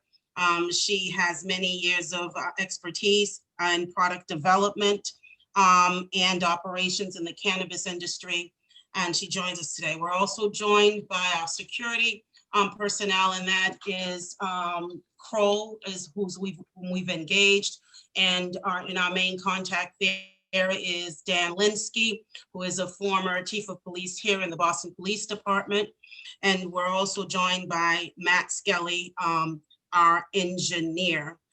So next, the next slide. As you can see, Union Twist is managed and controlled by women, and each of us hold equity in the company. We currently hold a host community agreement with Newton and a provisional license from the Cannabis Commission in Framingham. We are committed, based on our work and experiences, to diversity and inclusion. Next slide. So I'm gonna have to keep remembering to say that next. And we are focused on employing folks from community of color, as well as Boston residents at rates that are consistent with others in this city, where our goal is 75% of Boston residents, 50% people of color, and within people of color, I'm Haitian American, I think of immigrants and others who fall within that population. And of course, women. We do prioritize applications from Boston residents, veterans, and while it's not listed here specifically, we also recognize particularly the communities that have been most impacted by the criminal justice system. And Amy and I, having served, and as well as Dan Linsky, having served in that role for many years, we are very much attuned and committed to making certain we do that outreach properly. For us, diversity and inclusion is top to bottom business strategy. It's not simply about outreach to a number of people. It is really about how it is that we do the work of the business itself systemically. So it's very important how we look at that. Next. Our diversity and inclusion plan, like I said, we want to look at this from a systemic perspective. And that means that we want to engage our employees and a diversity council to really help us think through what our HR strategy is. We can list them up, but we have to get buy-in from the staff in order to support that. We want management and staff to be able to work together towards meeting those measurable progress. And so that it's embedded not just for one round, but throughout the company itself, that it's recognized as a value. So we'll set the goals, we'll set the metrics together, including recruiting, promotion, compensation levels, and retention. It's important to do that in the planning and design of the work. So for example, we always talk about when we're going to advertise in all of these entities that are listed to your right and others that are not listed, but what are you listing? What does your job posting look like? How is it you're going to make certain that you're going to give values? For example, if you speak another language, how is that valued and recognized? And so if so you customer service reps, that's going to be a key part of your ability to engage with our customers. So that's a great skill set. But I would say that if you're a customer service rep coming with years of experience and you also speak another language, that's a value added.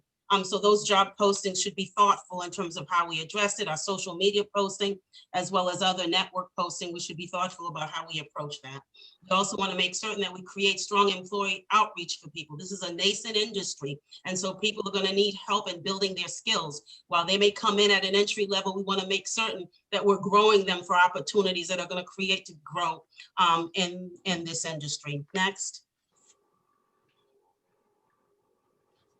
Yeah, diversity and inclusion measurements. We're going to have our annual reports, the baseline data we're looking at hiring about 15 to 20 employees. And then how do we make certain that we're hitting the mark on all the indicators that we've talked about. And we think that in our annual report that we are to submit to you, we should be able to do that. We also think that we should be able to do that in keeping in close communication with the community organizations that are in that part of the city. 5-minute warning. Thank you. Next. I've already talked about what our residents' commitment is. We're looking at the Boston living wage as a starting point, and we expect to be competitive. We really are focused on Alston residents. If you take a look at Alston is 66.1% white, but oftentimes when you look at these communities, you don't drill down enough. But for at least 30% of that community is also communities of color. And so there really has to be a targeted commitment to making certain that that happens. Yes, we'll work with the folks with criminal justice record.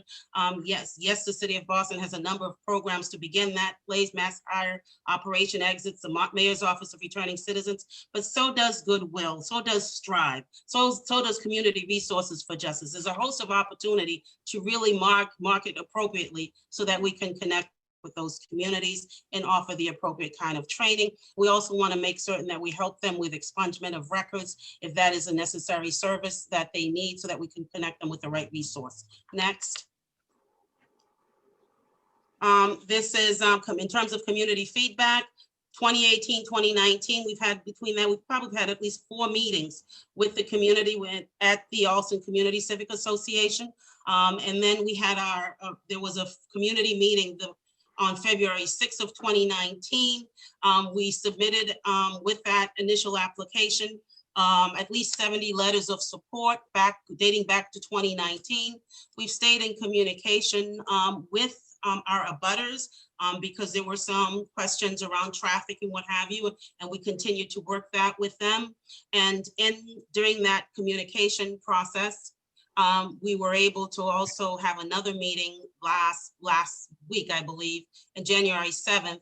And again, we're able to get folks who are supportive. And of course, there are always questions around the traffic issue and how we will deal with that.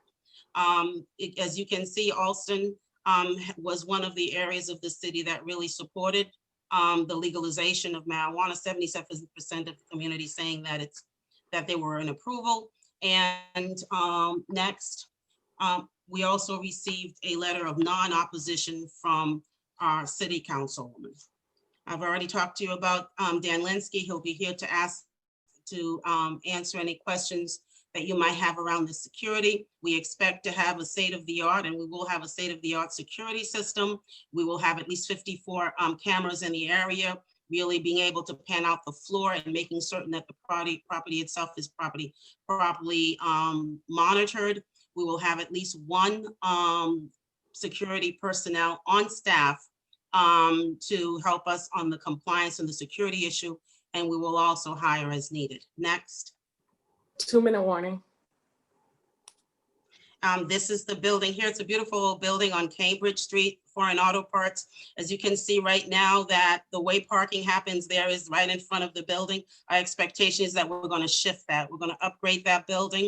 If you look at the top picture, you'll see where we're going to lob off a section of that building so that we could create parking space, making it parking in the back accessible for our customers, but also making it better accessibility to parking for our abutters who are challenged getting back there themselves in order to park. If you look at the length of Cambridge Street between there's a liquor store on Cambridge Street and our establishment here, there's about 18 parking spaces that are there. They're not metered, but that are also available, 2-hour parking slots that are also available for parking. Next. This is the space. It's about 6,400 square feet of space where the Cambridge Street is on the side. Our customers would come in on Lincoln Street. As they come in, they would enter in the lobby where a security guard would meet them. They would have to show their identification, their mass identification. They would then be able to access the floor. And when they access the floor, there would be no loose products at all available. There'll be education opportunity because we do have to instruct people about the product so that we're making certain that they're informed about what it is that they are purchasing and that they are making informed decisions. The fulfillment area is at the rear. They would come into the point of sale position here. They would put in their order, again, having to show their identification to confirm that they are who they are. 2 minutes. Time's up. Thank you. And happy to answer any questions. Thank you very much. We'll begin with questions from Chairwoman Joyce. Chairwoman, do you have any questions for the applicant? Thank you. And I don't know, maybe Leslie, you could pull up the map again. My question is in response to, we received a letter of opposition from the families of 255 and 253 Cambridge Street talking about the negative impact of losing the alley. The map of the outdoors, yeah, I see that you're gaining parking, but will the residents lose access to that path to Empire Street from North Harvard Street? Madam Chairwoman, this is Mike Ross. I'm the Oh, attorney. sorry. Yep. And I've been tasked with this particular question that you're raising. If you go to the next screen, there's a better, the next slide, there's a better view of exactly what you're talking about. Maybe 2 more. Attorney Hawkins, maybe. It's not in this one. Maybe 1 more, sorry. It's just a good visual that we could. Yeah. Okay. Sorry, 1 more if you don't mind. There we go. We continue to work with a gentleman by the name of Victor Sue, who represents a number of the families who live in those properties on Cambridge Street at the bottom of the image. And what we'll be doing is we're going to be removing the back of the property. And so we won't be encumbering any more than what is there today. In fact, we will be working with them to get them as comfortable as they can be, even to the extent of making our own property available to allow for direct access to their rear buildings.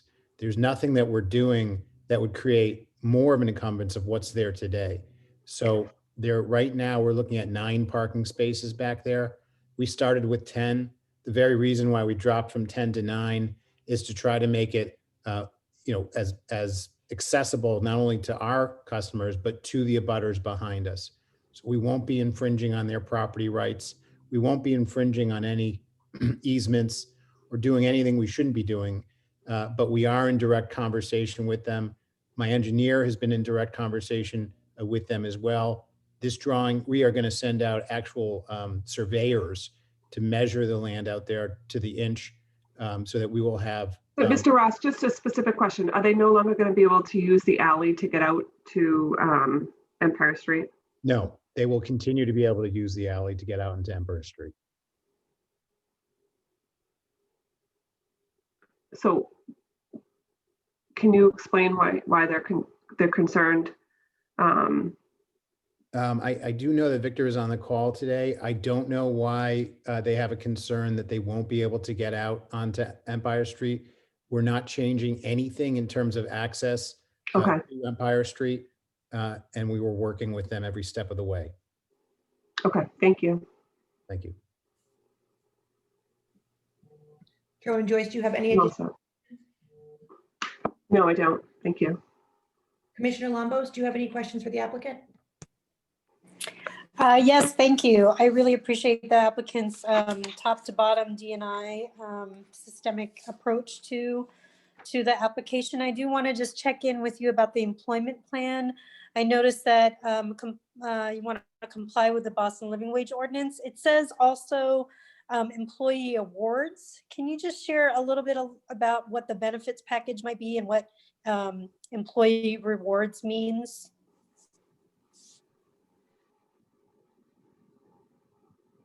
Marie, you're on mute. Marie, you're on mute. Thank you. The benefit package will include, what we normally know, the vacation time, sick time, the standard benefit package. And I think in terms of attorney awards, that's where that counsel is going to come into play to help define what are some of the motivations. So if we bring to help shape what that is. Attorney award, and that is how I would leave it. I mean, we are going to work with them to help them with access to transportation so that we could reduce any need for having to use any vehicles in order to access the space. We are going to make certain that we connect them with any resources that are necessary. One of the things that if they want to be able to receive training beyond the work that they're doing currently for us. In terms of the awards, it really is working with that council to figure out how we continue to motivate and reward appropriately. That would make sense for management as well as the staff that we're able to hire. Okay, great. Thank you so much. I also had the same question as the chairwoman about the families at 255, 253. I did just wanted, there were some testimony or some public opposition about some of the language and outreach. Can you just say more about the 4 public meetings, what languages you did the outreach in and that process, just to give us a better sense of what happened? So we had all the outreach was done at the location at the Alston Civic Association, and they were done in English. The outreach in terms of the flyers that were sent out in the locations, though, when we walked the beat, that was actually done both in Spanish and in English. But when we hosted the community meetings, the one that was hosted on February 6th, that was done in English. There was no indication at the time at that location that there was anyone with any difficulty in being able to understand. Okay, thank you so much. Thank you. Commissioner Smith, do you have any questions for the applicant? Yes, good afternoon and thank you.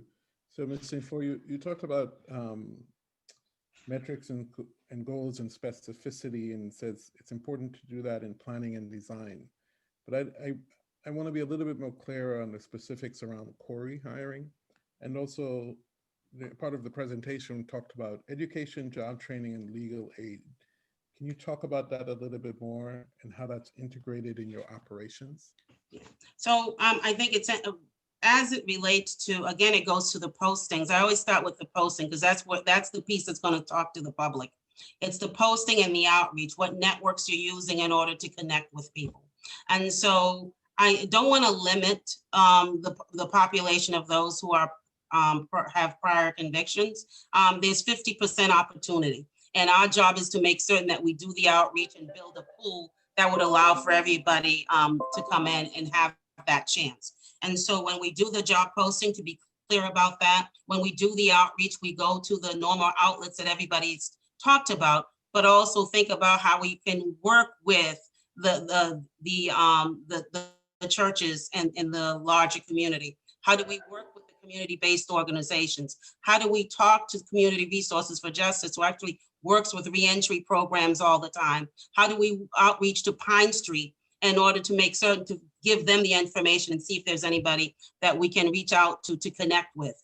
And then one of the things that Strive helps, as well as Goodwill helps, it helps people so that they'll be able to, when they show up, they know what they're walking into for a to help them pull that resume together, to help them when they walk in to be able to interview appropriately and respond to the questions that are posed. So those are specifically some of the things that we have to do, because otherwise we're always going to keep people out. So we really do need to do some front end work with some of the partners that we know in the larger community in order to build the appropriate type of pool. Thank you. Thank you. Commissioner Holmes, do you have any questions for the applicant? No questions. For Attorney Ross, how are you today? Hey, Commissioner, I'm well, thank you. Happy New Year. Happy New Year. You know what I'm going to get you on, right? The armed guards? Yes, sir. Yes. Dan Linsky and I have had a lot of dialogue about the use of that word. I believe when he meant armed, he meant like armed with lights and stuff like that. He's on the call. There will be no armed cars. And even in the presentation, I think Yeah, in the presentation, it's not there, Yeah. but you just have to take it out on page 9 of your application. That's all. No, it's supposed to say armed with a flashlight, foul weather gear, and a radio. And I apologize for any confusion it created. No confusion. I just wanted to make sure that you would make sure you take it out your application. That's all. we will. Thank you. Thank you. Commissioner St. Gian, do you have any questions for the applicant? Yes, I do. Good afternoon. So I wanted to also reference back to the letter from the neighbors at 255 and 253 Cambridge Street. I think you cleared this up, but I just want to be sure there are 3 specific things that they asked to be placed, and one is that preserve the current 16-foot alley, which I believe you said would be preserved. Preserve access to Empire Street. If you could just reiterate whether that would be preserved. And number 3, build a fence at the current building footprint so customer parking does not overflow into their backyards. Have you been able to agree to those 3 terms? We have, and I see the engineer, all 3 we have. I see the engineer shaking his head too from Fuss and O'Neill, who's sending his crew out there to make sure. And he has also been in touch with the abutters as well. His name is Matthew Skelly from Fuss and O'Neill. Okay, excellent. And then in terms of the traffic, so I'm trying to wrap my head around this one, because given the location right off of the highway, and in the traffic study, it said it wouldn't alter, this location wouldn't alter traffic that significantly, but I'm trying to figure out how that's possible given how accessible it is via car, and that I think in the traffic study, it mentioned that similar establishments, most of the traffic is generated, or not most, but a good like 40% are places is people passing by already going in that direction. But I wonder in that area how true that is, given that I believe that there aren't too many other establishments. I know, Harvard Street or Harvard Ave is not that far, but I wonder if the engineer could talk a little bit about how they came up. The numbers just seem kind of low as to how it would impact traffic. I'd be happy to, Commissioner. Again, my name for the record is Matthew Skelly. I'm a civil engineer at Fuss and O'Neill. Our office is on High Street downtown. And yeah, I think that definitely I agree.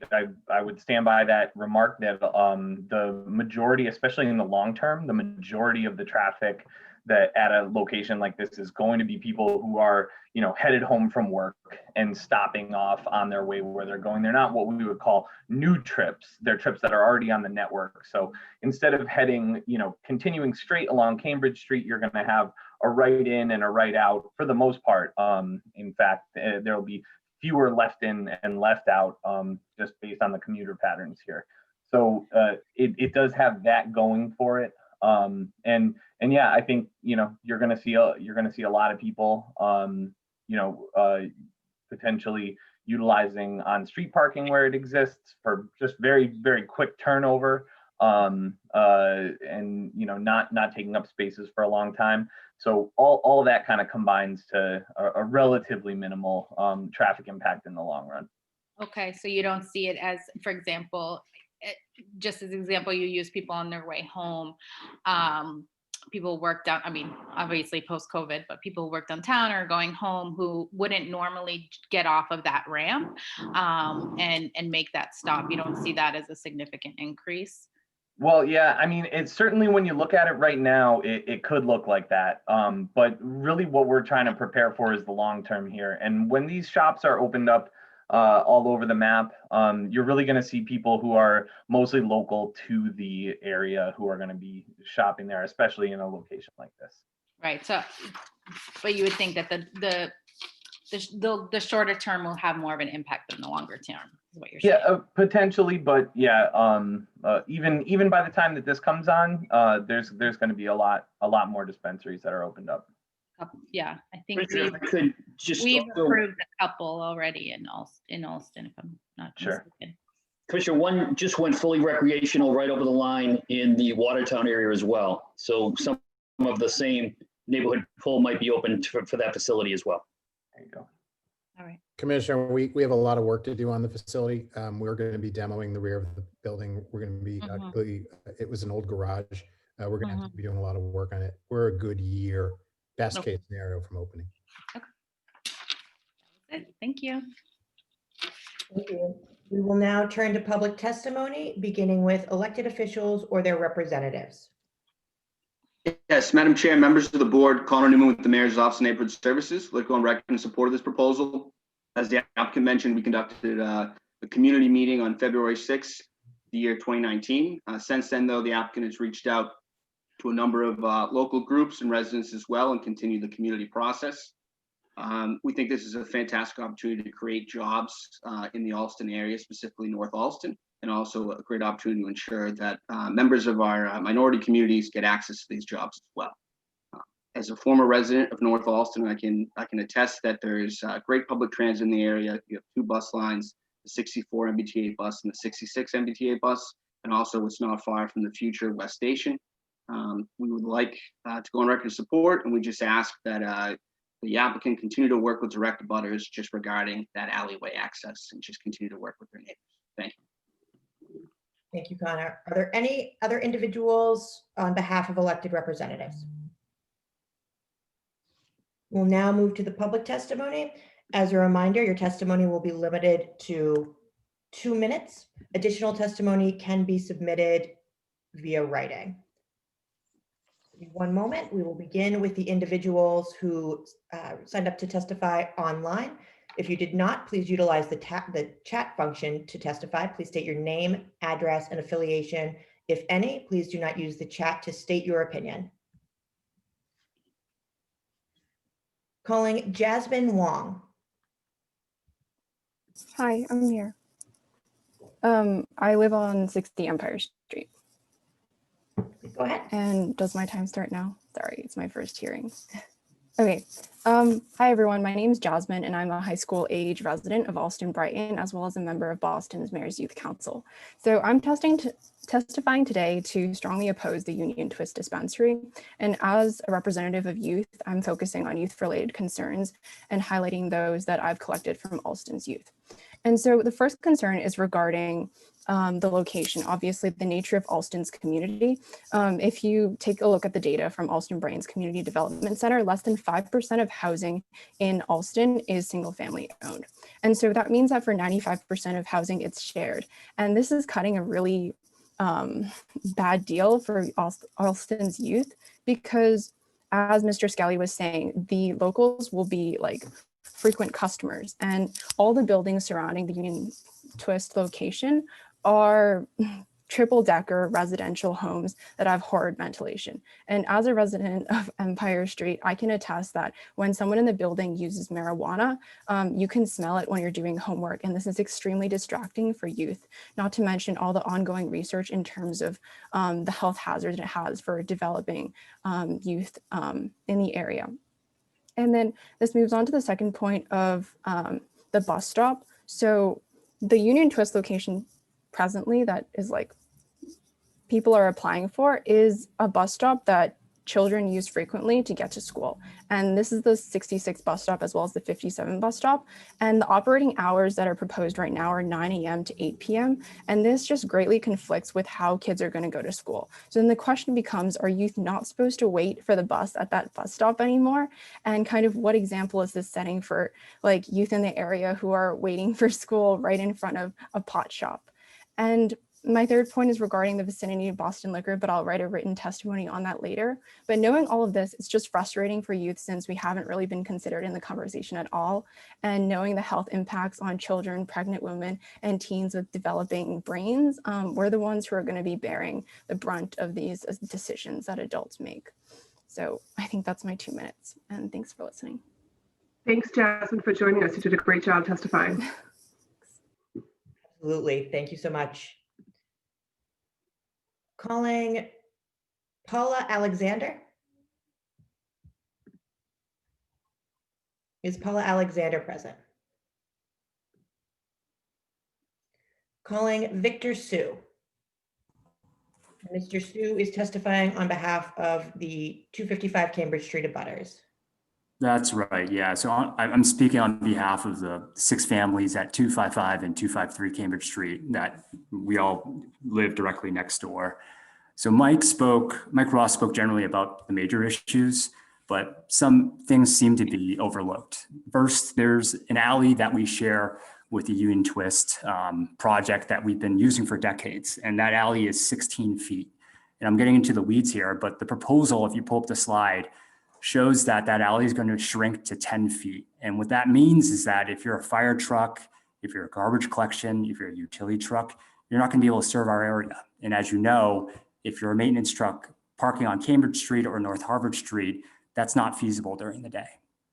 The second thing is there's the driveway that was touched upon from the alley to Empire Street. And that driveway has been used by the entire block for decades.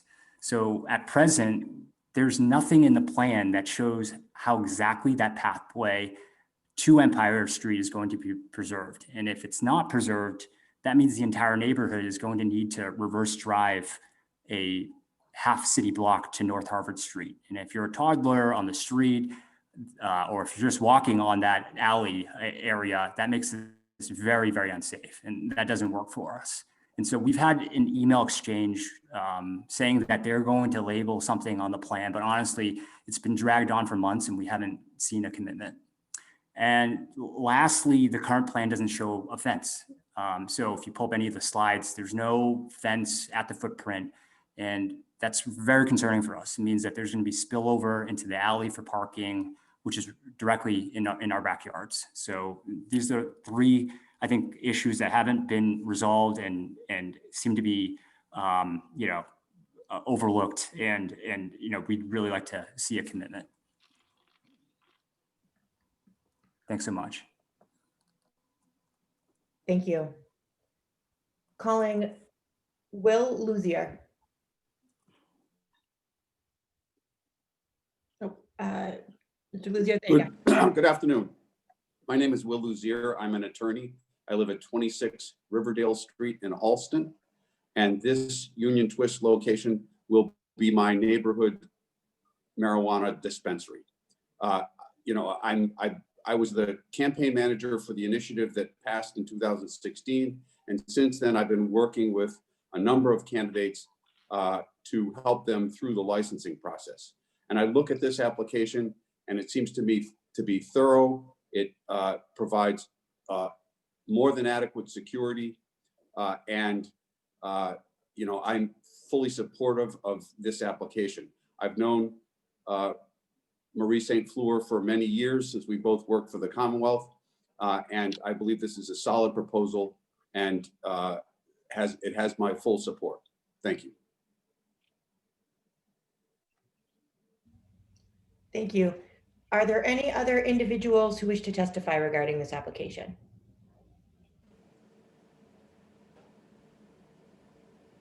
Again, as a reminder, the record will be kept open until Wednesday, the 20th at 5 p.m. We will now return to the chairwoman and commissioners for any additional questions. Chairwoman Joyce, do you have any additional questions for the applicant? I don't have any additional questions. Commissioner Lambos? I don't have any additional questions, but I'm hoping that we'll get updates on anything that happens around the accommodations for some of the neighborhood folks that have voiced them. Thank you. And we would ask that Attorney Ross keep the board apprised of the ongoing communications with the neighbors. I will. Commissioner Smith, do you have any additional questions for the applicant? Thank you. Not at this time. Thank you. Commissioner Holmes, do you have any additional questions? Not at the time, thank you. Commissioner St. Gian? No, just that there seemed to be a disconnect between what Mr. Sue was saying and what was reported out before. It seemed that what he was asking had been agreed to. So yeah, if we could just get clarification on that. And I'm assuming that the applicant has access to the letters, both opposition and in favor. Everything is of the public record. I don't believe we have a formal request, but Oh, okay. Okay, no, that's fine. Just that those three things are very specific that I read off, and Attorney Ross had agreed to all of them. So I don't know if it's just a miscommunication with the residents or. Yeah, I mean, Commissioner, I think, I believe Victor's an attorney, but he's doing a good job representing his folks. We had been in communication. We've traded paper. We've traded a contract. And we now are sending out engineers to the field. And I can assure the board that every one of his items will be addressed 100%. And we will make sure that they are satisfied with the outcome. We'll continue to apprise you. I know that on Monday, the engineers are going out with tape measures. There was a delay in communication, which had to do with the establishment of the Boston Cannabis Board. We all just stopped for a while. Yeah. So I think there was some frustration about that they hadn't heard from us in that period. We didn't know exactly what was going to happen in the future of all of this. Once things got up and running again, I reached out to Victor again and said, hey, we're still going forward here now. And so we've been in communication. I think there's goodwill, but I think he's doing what he needs to do to protect his people until that thing is signed and he feels 100%. That's my take on it all. Okay, that's fair. Thank you. Thank you. Thank you. And we'll of course provide any updates. The board seeing no other questions and no other individuals to testify, the board will take this matter under advisement. The board's monthly voting hearing will be held on Thursday of next week, as opposed to Wednesday. That hearing will be open to the public, but no additional testimony will be taken. Thank you all for attending today's hearing, and thank you to the members of the Cannabis Board. I'm sure everyone is happy to not be kept till 6 or 7 o'clock tonight. We appreciate it. Thank you. Thank you.